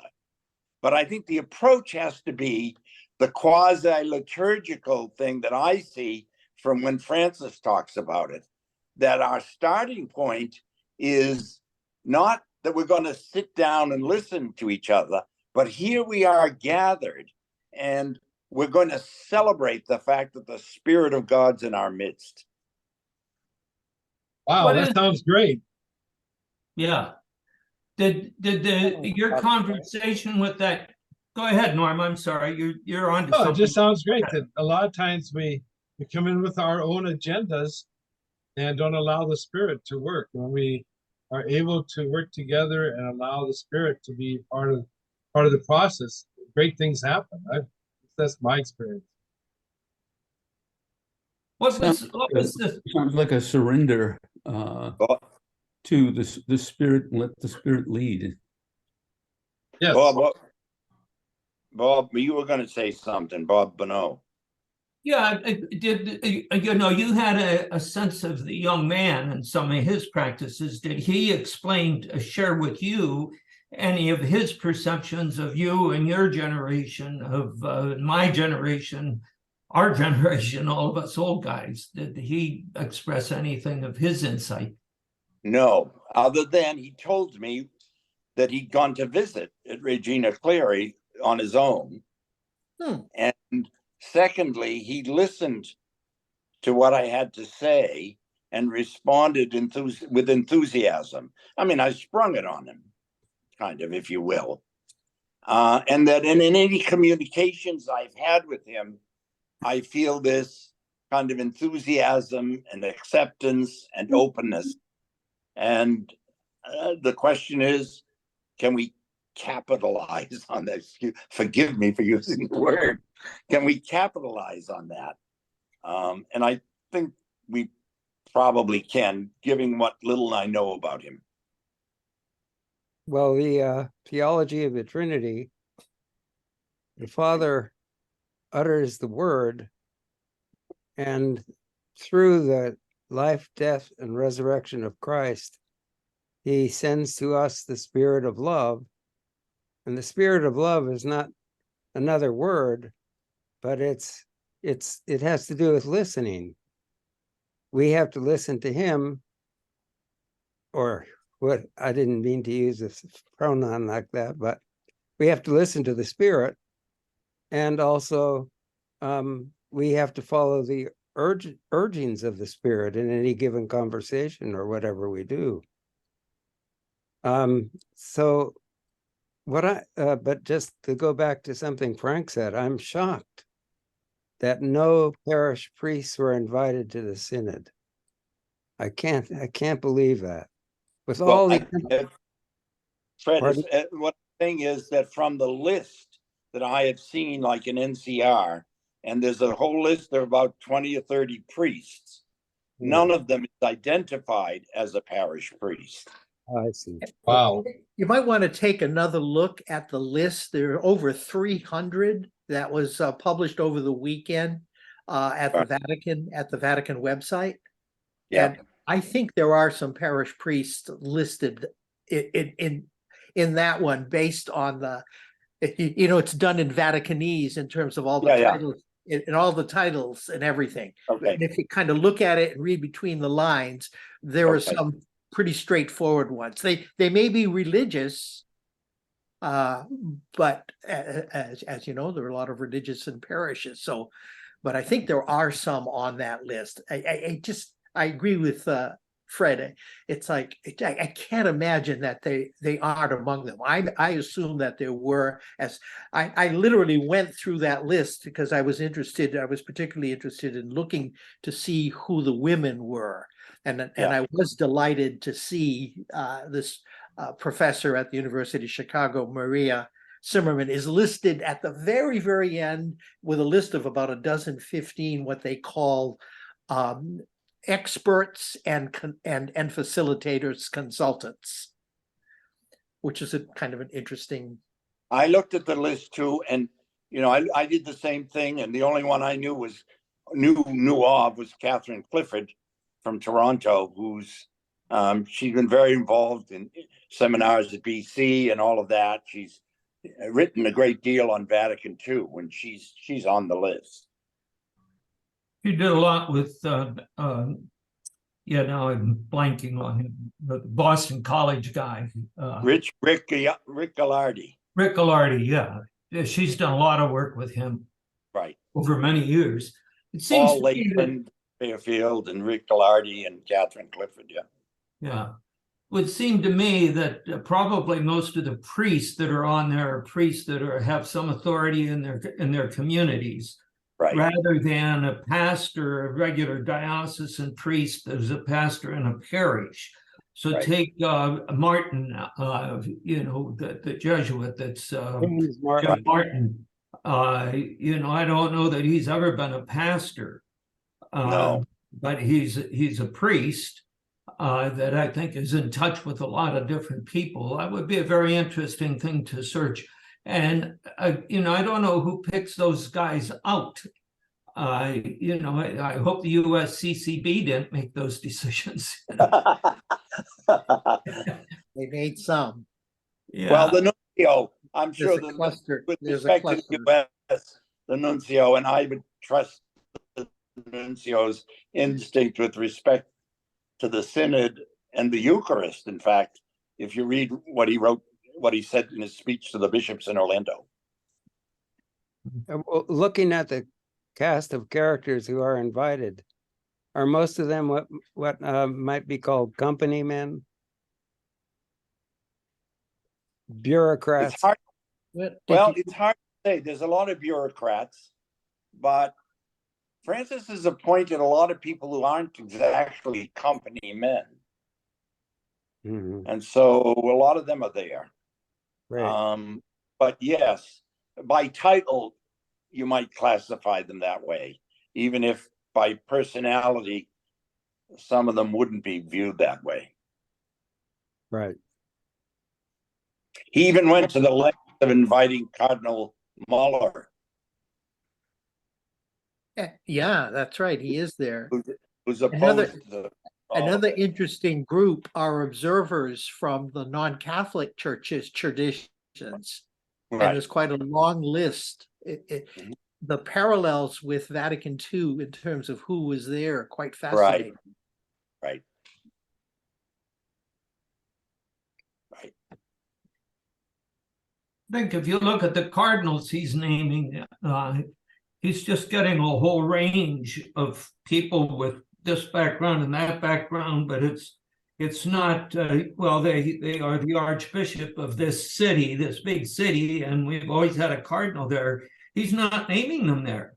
He's No. picking out something about those persons and those where they are serving. Even that cardinal who's down in El Salvador, he's never been an archbishop, but he's a cardinal. Right. What's he even Well, a he's bishop? auxiliary bishop of San Salvador, and the Archbishop of San Salvador is not a bishop, not a cardinal. Oh, interesting. Correct. He, yes, he's done. I mean, it's kind of mind-boggling in a way that he's doing the same thing with bishops. He's appointed bishops recently in Buenos Aires, in McLean and Brussels, Belgium, in Madrid, and in Toronto, who were all men in their 50s. So, the Archbishop of Toronto was an auxiliary in Montreal who had not been ordained a bishop for a year when he named him Archbishop of Toronto. So he's doing all these kind of crazy things, if you will. Shaking things up. He's Yes, shaking. very much shaking the world up. Yes. Young blood. He's Young blood. in yeah. August, he's in Mongolia. There's only 30,000 Catholics in Mongolia. And I don't think it's a diocese. It's an apostolic administrator who's an Italian priest. He made him a cardinal. I think it's 1,500 Catholics in that country. I don't think there's 30,000. I thought it was I think 30,000. it's 1,500. Wow. I don't know. There- You're right. Yes. There aren't many relative to the folks who were there. Yes. 1,300 according to Wikipedia In the whole country. in the whole 1,300. country. 3 churches Right. in Ulaanbaatar, plus a couple of other cities with churches. Wow. Amazing. Wow. Well, at least it won't tire him out. Well, if you, if you consider our primary purpose is mission, making Christ present to the rest of the world, Right. that could be very tiring. Thank you very much. Yeah, that's true. You're right. Yep. And he does. I mean, Evangelii Gaudium, the first thing he said is he wants a church always on mission. Yeah. And he goes. It's a long trip that he has. So he's flying in, I think it's 7 hours or something like that. But then he's taking a day off because the time change and all that kind of stuff. So it's amazing that he does what he does. And I see he's purposely, they say, flying over China rather than over Russia to get to Mongolia. I didn't catch that. The one of the traditions, I don't know who started it, probably John Paul II, that from the plane, the Pope sends a telegram of greeting to the head of whatever state he's flying over. Yeah. And so very purposely he's going over China to send the telegram of greeting to what's his name? Xi Jinping, Jinping. rather than over Russia to send it to Putin. Isn't that's a lovely tradition. Yeah. That's really, yeah. How sweet is on a totally different note. Happy Bastille Day, by the way. Yeah. Allons enfants de la patrie. If you have a brick, I'm wondering what the Pope would do if the flight plan, either takeoff or landing, would take him over the Vatican. Who would he send? If his plane flies over the Vatican, does he send a telegram to himself? That'd be great. Hi, how you doing? No, he sends it to the pastor of the parish in which the Vatican is located. Ah, that would be good.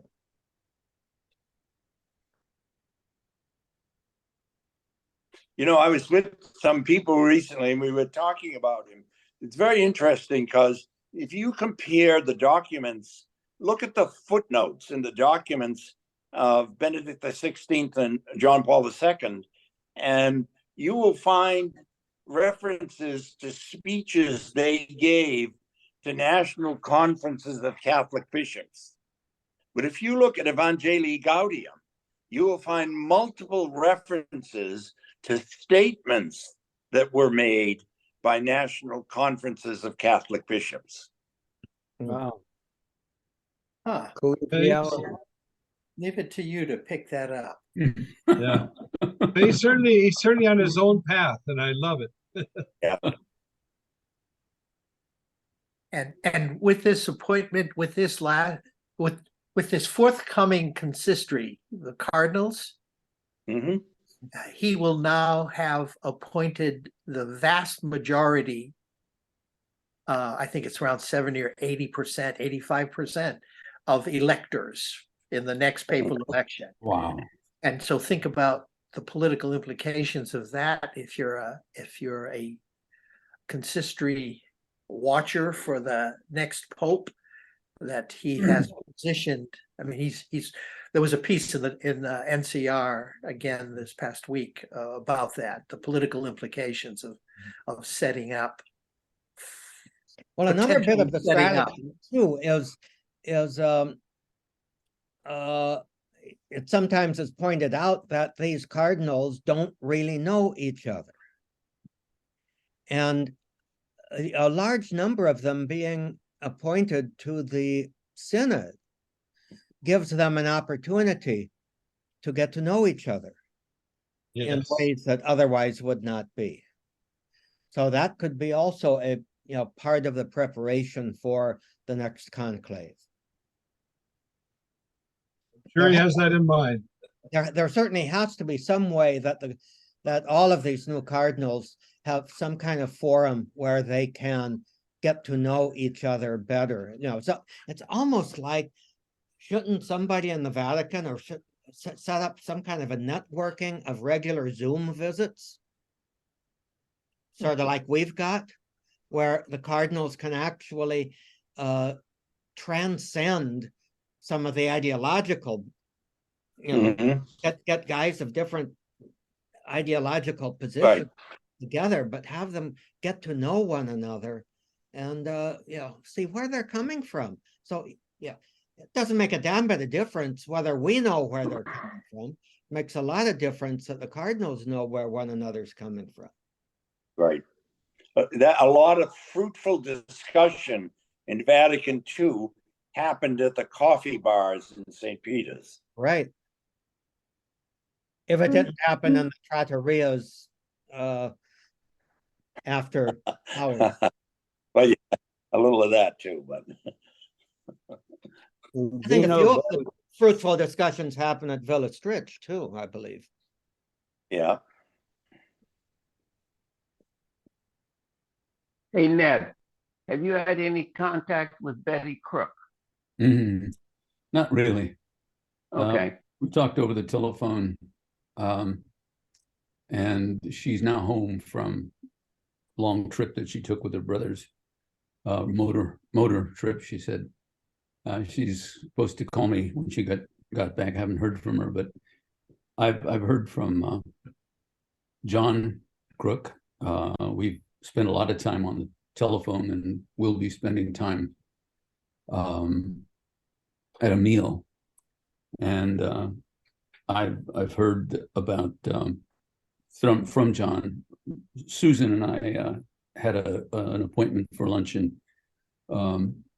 I couldn't make it, but a whole lot of stuff is sort of I don't know, falling out with the death of George as kind of a catalyst. Susan is on the edge of divorce with her husband. Oh my goodness. Because she was so affected, some ways positively, but mostly negatively, with George's death, that she's been depressed and not as active as she always. She's just a very active, energetic, imaginative, wonderful young, I guess, 50-year-old, you know, with the daughter who's got autism. And Tom and I were talking about this a couple days ago. The husband, who seemed to be just, you know, just a wonderful guy, hardworking, simple, but there is a sort of depth about him. He's lived a while and worked hard and come from a poor background, but he just flipped out with Susan and has been diagnosed with something called borderline disorder. And you know, Darla, my wife, tells me how all of these things are decided, and a whole bunch of PhD clinical folk get together and begin to describe different symptoms and then label them. And now we've got a way to nail, you know, when you see people's symptoms with a label. And so he's now got this borderline personality label. And Susan was about to pull the plug on the marriage, but then in therapy found out that he had this diagnosis and thought, well, wait a minute, he's sick. He's got some syndrome that is partly responsible for his anger at my lack of responsiveness toward him. So I've got to give him some time. So that's going on. You know, That's terrible. Yeah, it is brought about. This is her third husband. And John is thinking about leaving the career that he had sort of thought about for himself as a drug counselor. He's worked his way up to a place where he can interview prospective participants in this process that he is now somewhat of a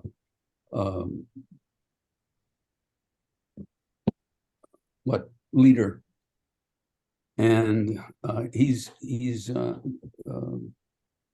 very conscious of how he gets affected. He's a very, very sensitive guy by the interviews that he conducts.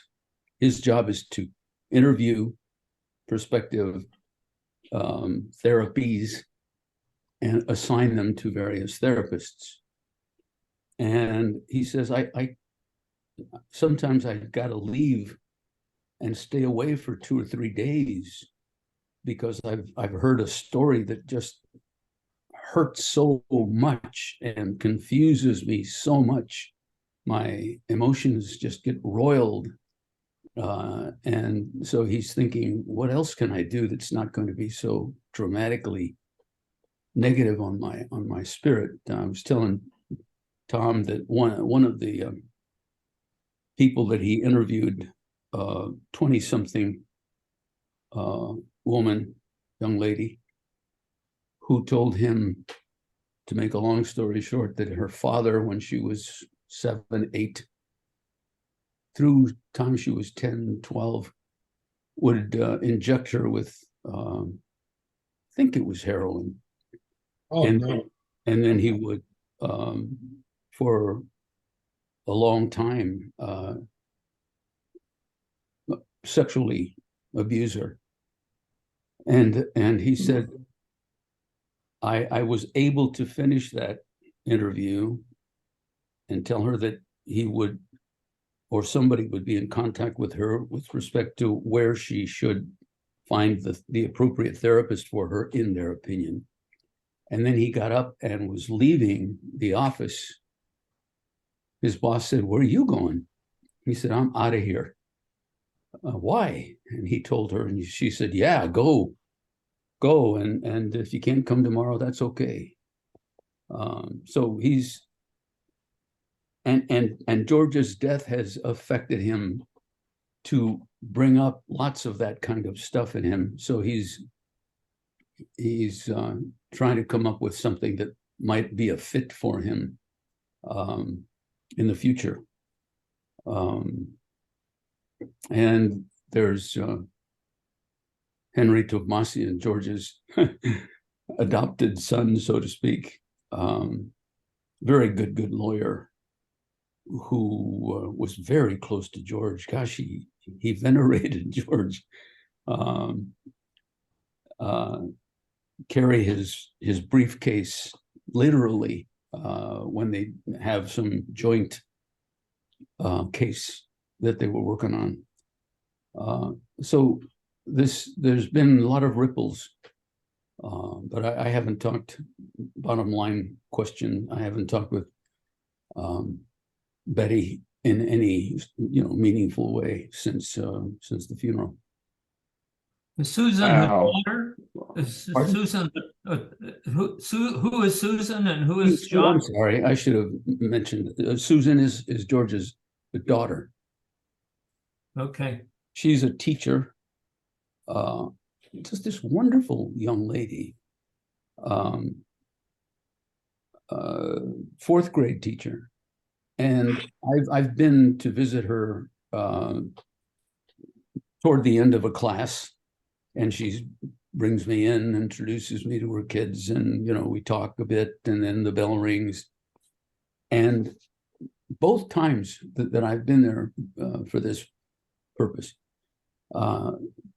kids, and this is at the end of the day, kids come to visit with Susan who have been in her class, 5th graders, 6th graders.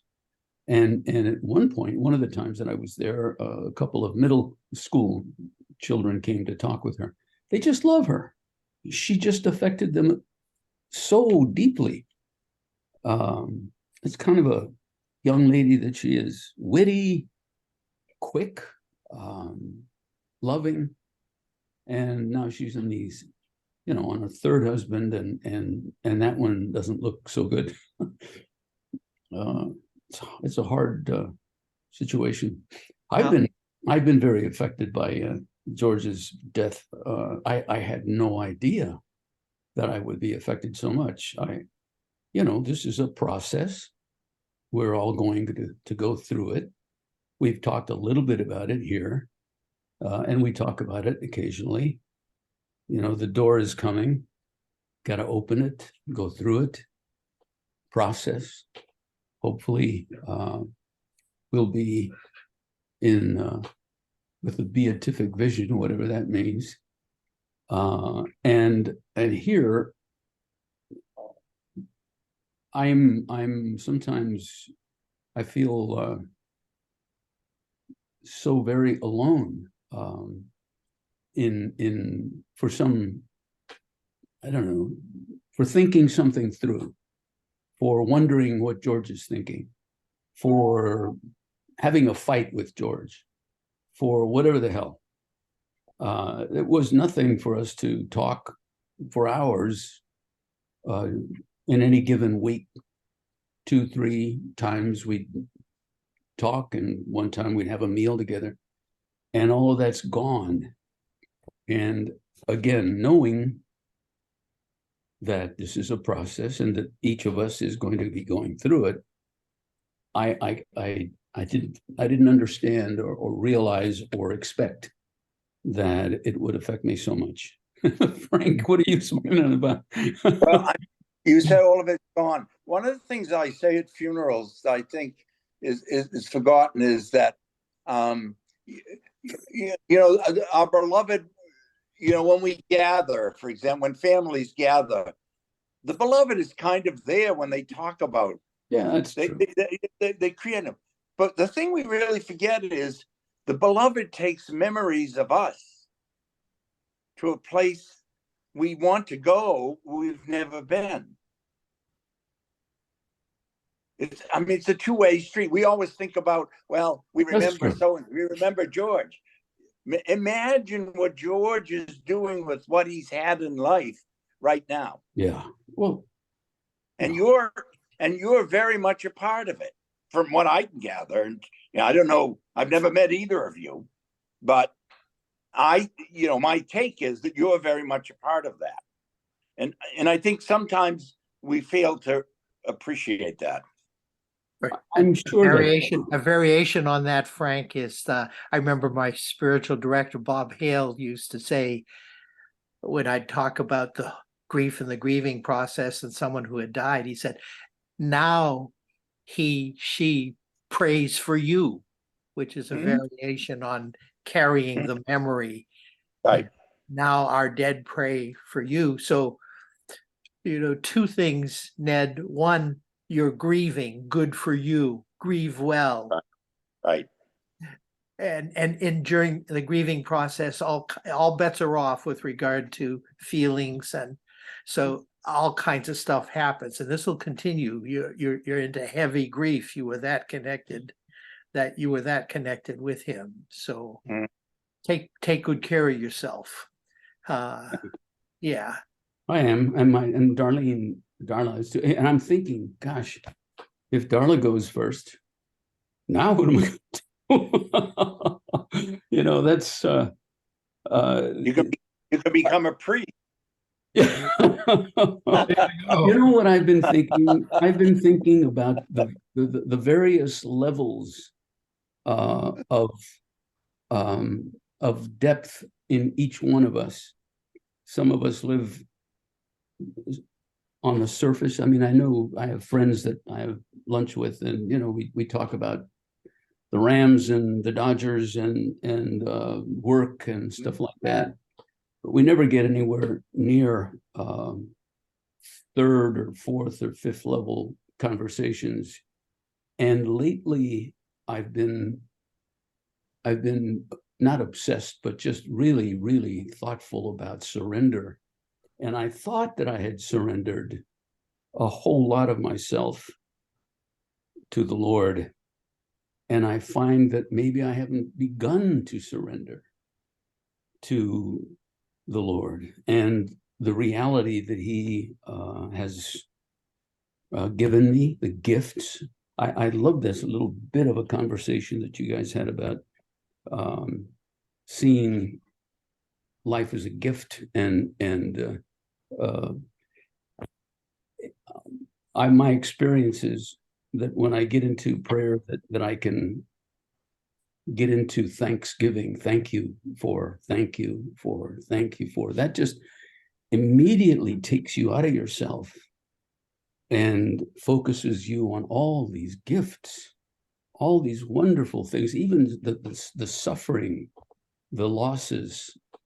Thank you. You know, it's and so now I've got to figure out how to surrender for this. So anyway, I'm really a little anxious about Susan. Going to have some good conversation, I think, with John. He's very articulate and willing to somehow feel helped through deciding what he's going to do next, if there is a next. And Darla's helping me through this process too. So Thank you for sharing that, Ned. Allow Thank you yourself for sharing that. allow yourself a little sliver to know that a lot of other people who know you would count you as a gift as well. thank you, Frank. How I- true. Yeah. How true. I believe that. Yeah, my kids, my grandkids, other friends. Yes, and it's hard. Fratelli. You're Fratelli. Ellie, Yeah. What? Yeah. We're not chopped beef. Yeah. Come on. Chopped liver. Costco chickens. Yeah. Brought back down to earth by Hendersonville. There you go. Yeah. Well, Well, Ned, self-assessment on your part. How are you met? How do I mean? There was no doubt that you and George were like brothers, absolutely, and wonderful brothers. And I could see that from a distance. And I think I saw it when I came out to see you guys. Are you dealing with it okay, or are you having yeah, some I difficulty? think so. I think so. But it's, you have to go through it. Yeah. A wonderful piece on suffering that focused on John Paul II and how that is a huge gift if seen in the appropriate perspective. Mhm. And it's an obstacle for so many people, suffering, and it's really in so many ways a transformative thing. And yeah, no, I think I'm doing okay. Good. But I'm Good. just, I guess, giving you some observations about others and myself. So How is Nathan doing?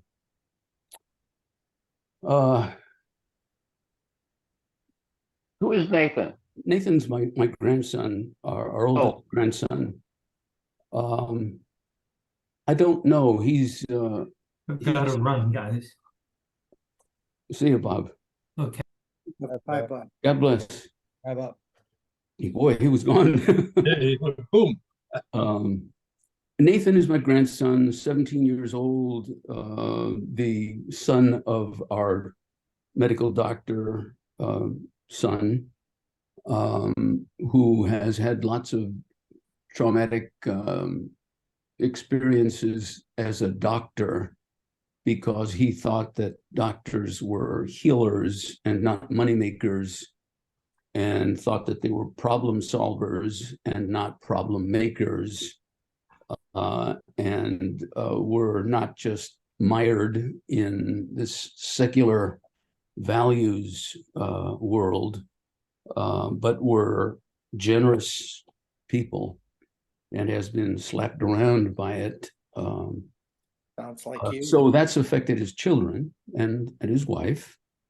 And Nathan now wants to be, he's a 5.0 student in a very, very demanding school, taking difficult honors and what are they called, AP classes, and again 5.0. And he's worried, and he's kind of got one foot in one life perspective and another, and the other one, the resume virtue world seems to have more hold on him than the eulogy virtues, and so he wants to be wants to get a master's in business administration, et cetera, and he's got this twitch. Is that what you're talking about, Fred? Yep. He's got a twitch in his cheek, and he's very quiet lately, and he spends a lot of time in his room reading and working on his computer and playing his guitar. He plays like a he's going to be a very good classical guitarist. Segovia. He loves Segovia. Yeah, I mean, I don't know what to tell you, Fred.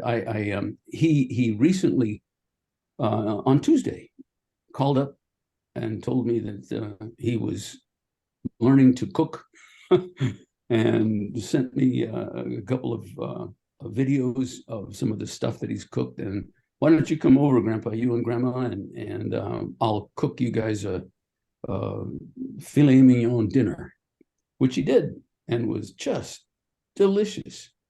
And when it was done, the table was cleaned up, and he went to his room. I'm concerned, but he's going to be fine, I think. But we're praying for him.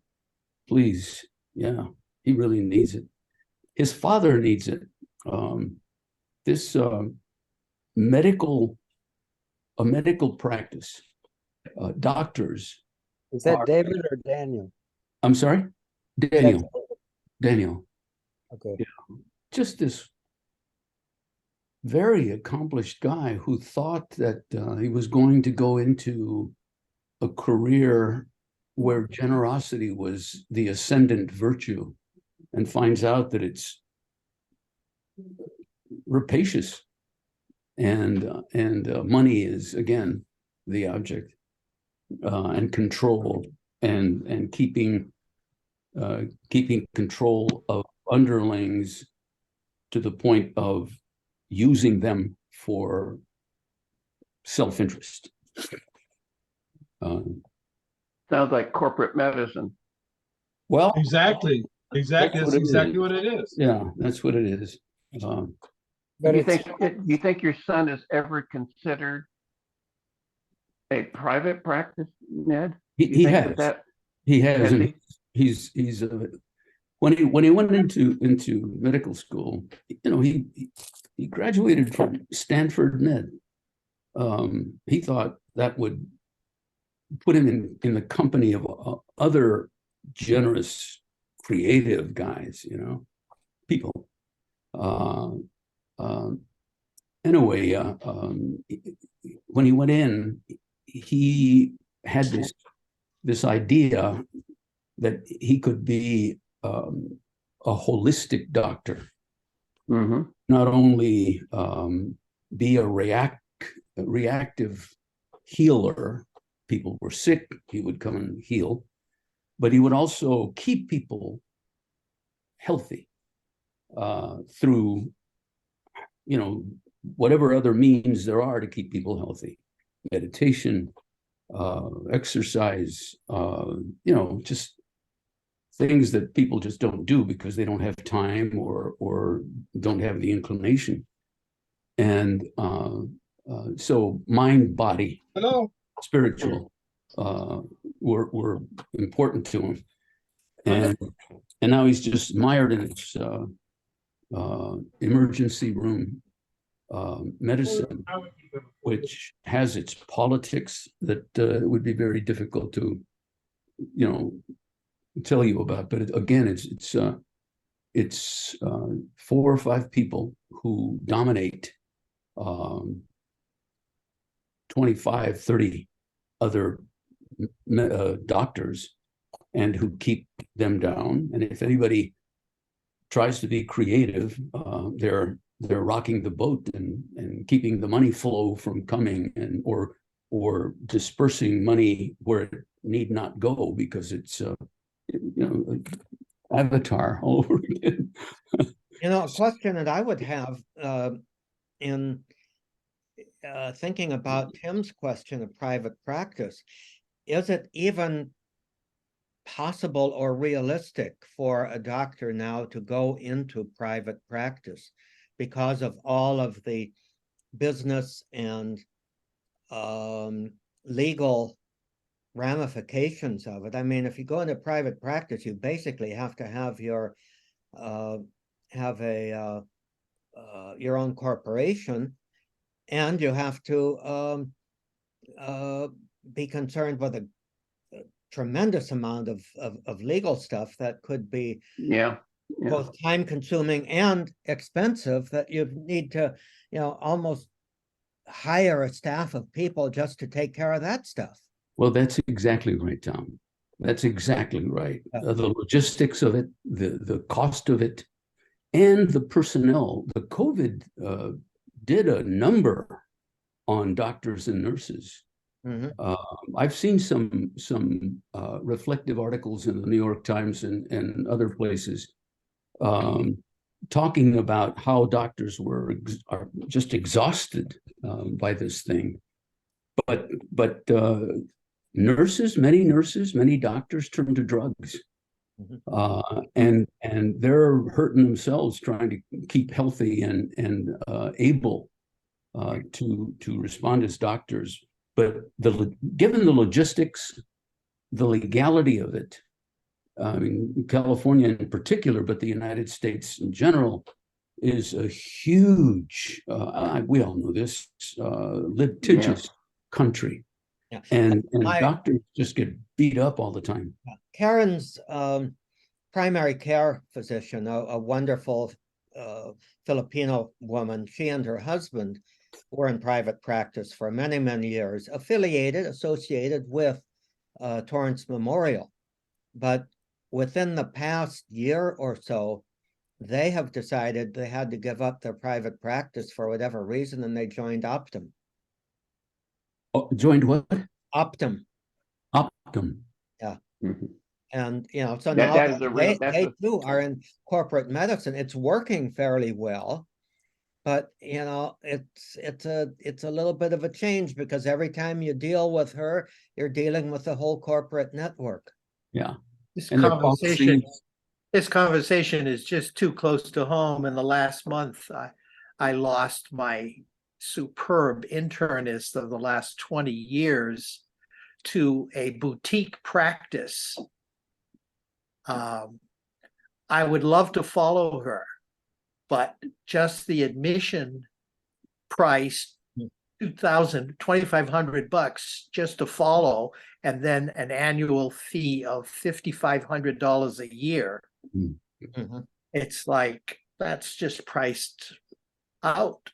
And there's this part of me that goes, oh no, don't do that. And then there's the other part of me saying, and I understand completely why you're doing it, because the group that you're with has just become too much post-pandemic, and the fact that it's owned by a gigantic hospital corporation here in Northern California. So I'm of a total complete mixed mind, but I'm mostly grieving.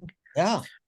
That I now have to find another physician, and it's like, yike, too close to home, guys. And you know what? It's getting on very late, so I'm I Ah. think it's Wow. about time that we, Sorry.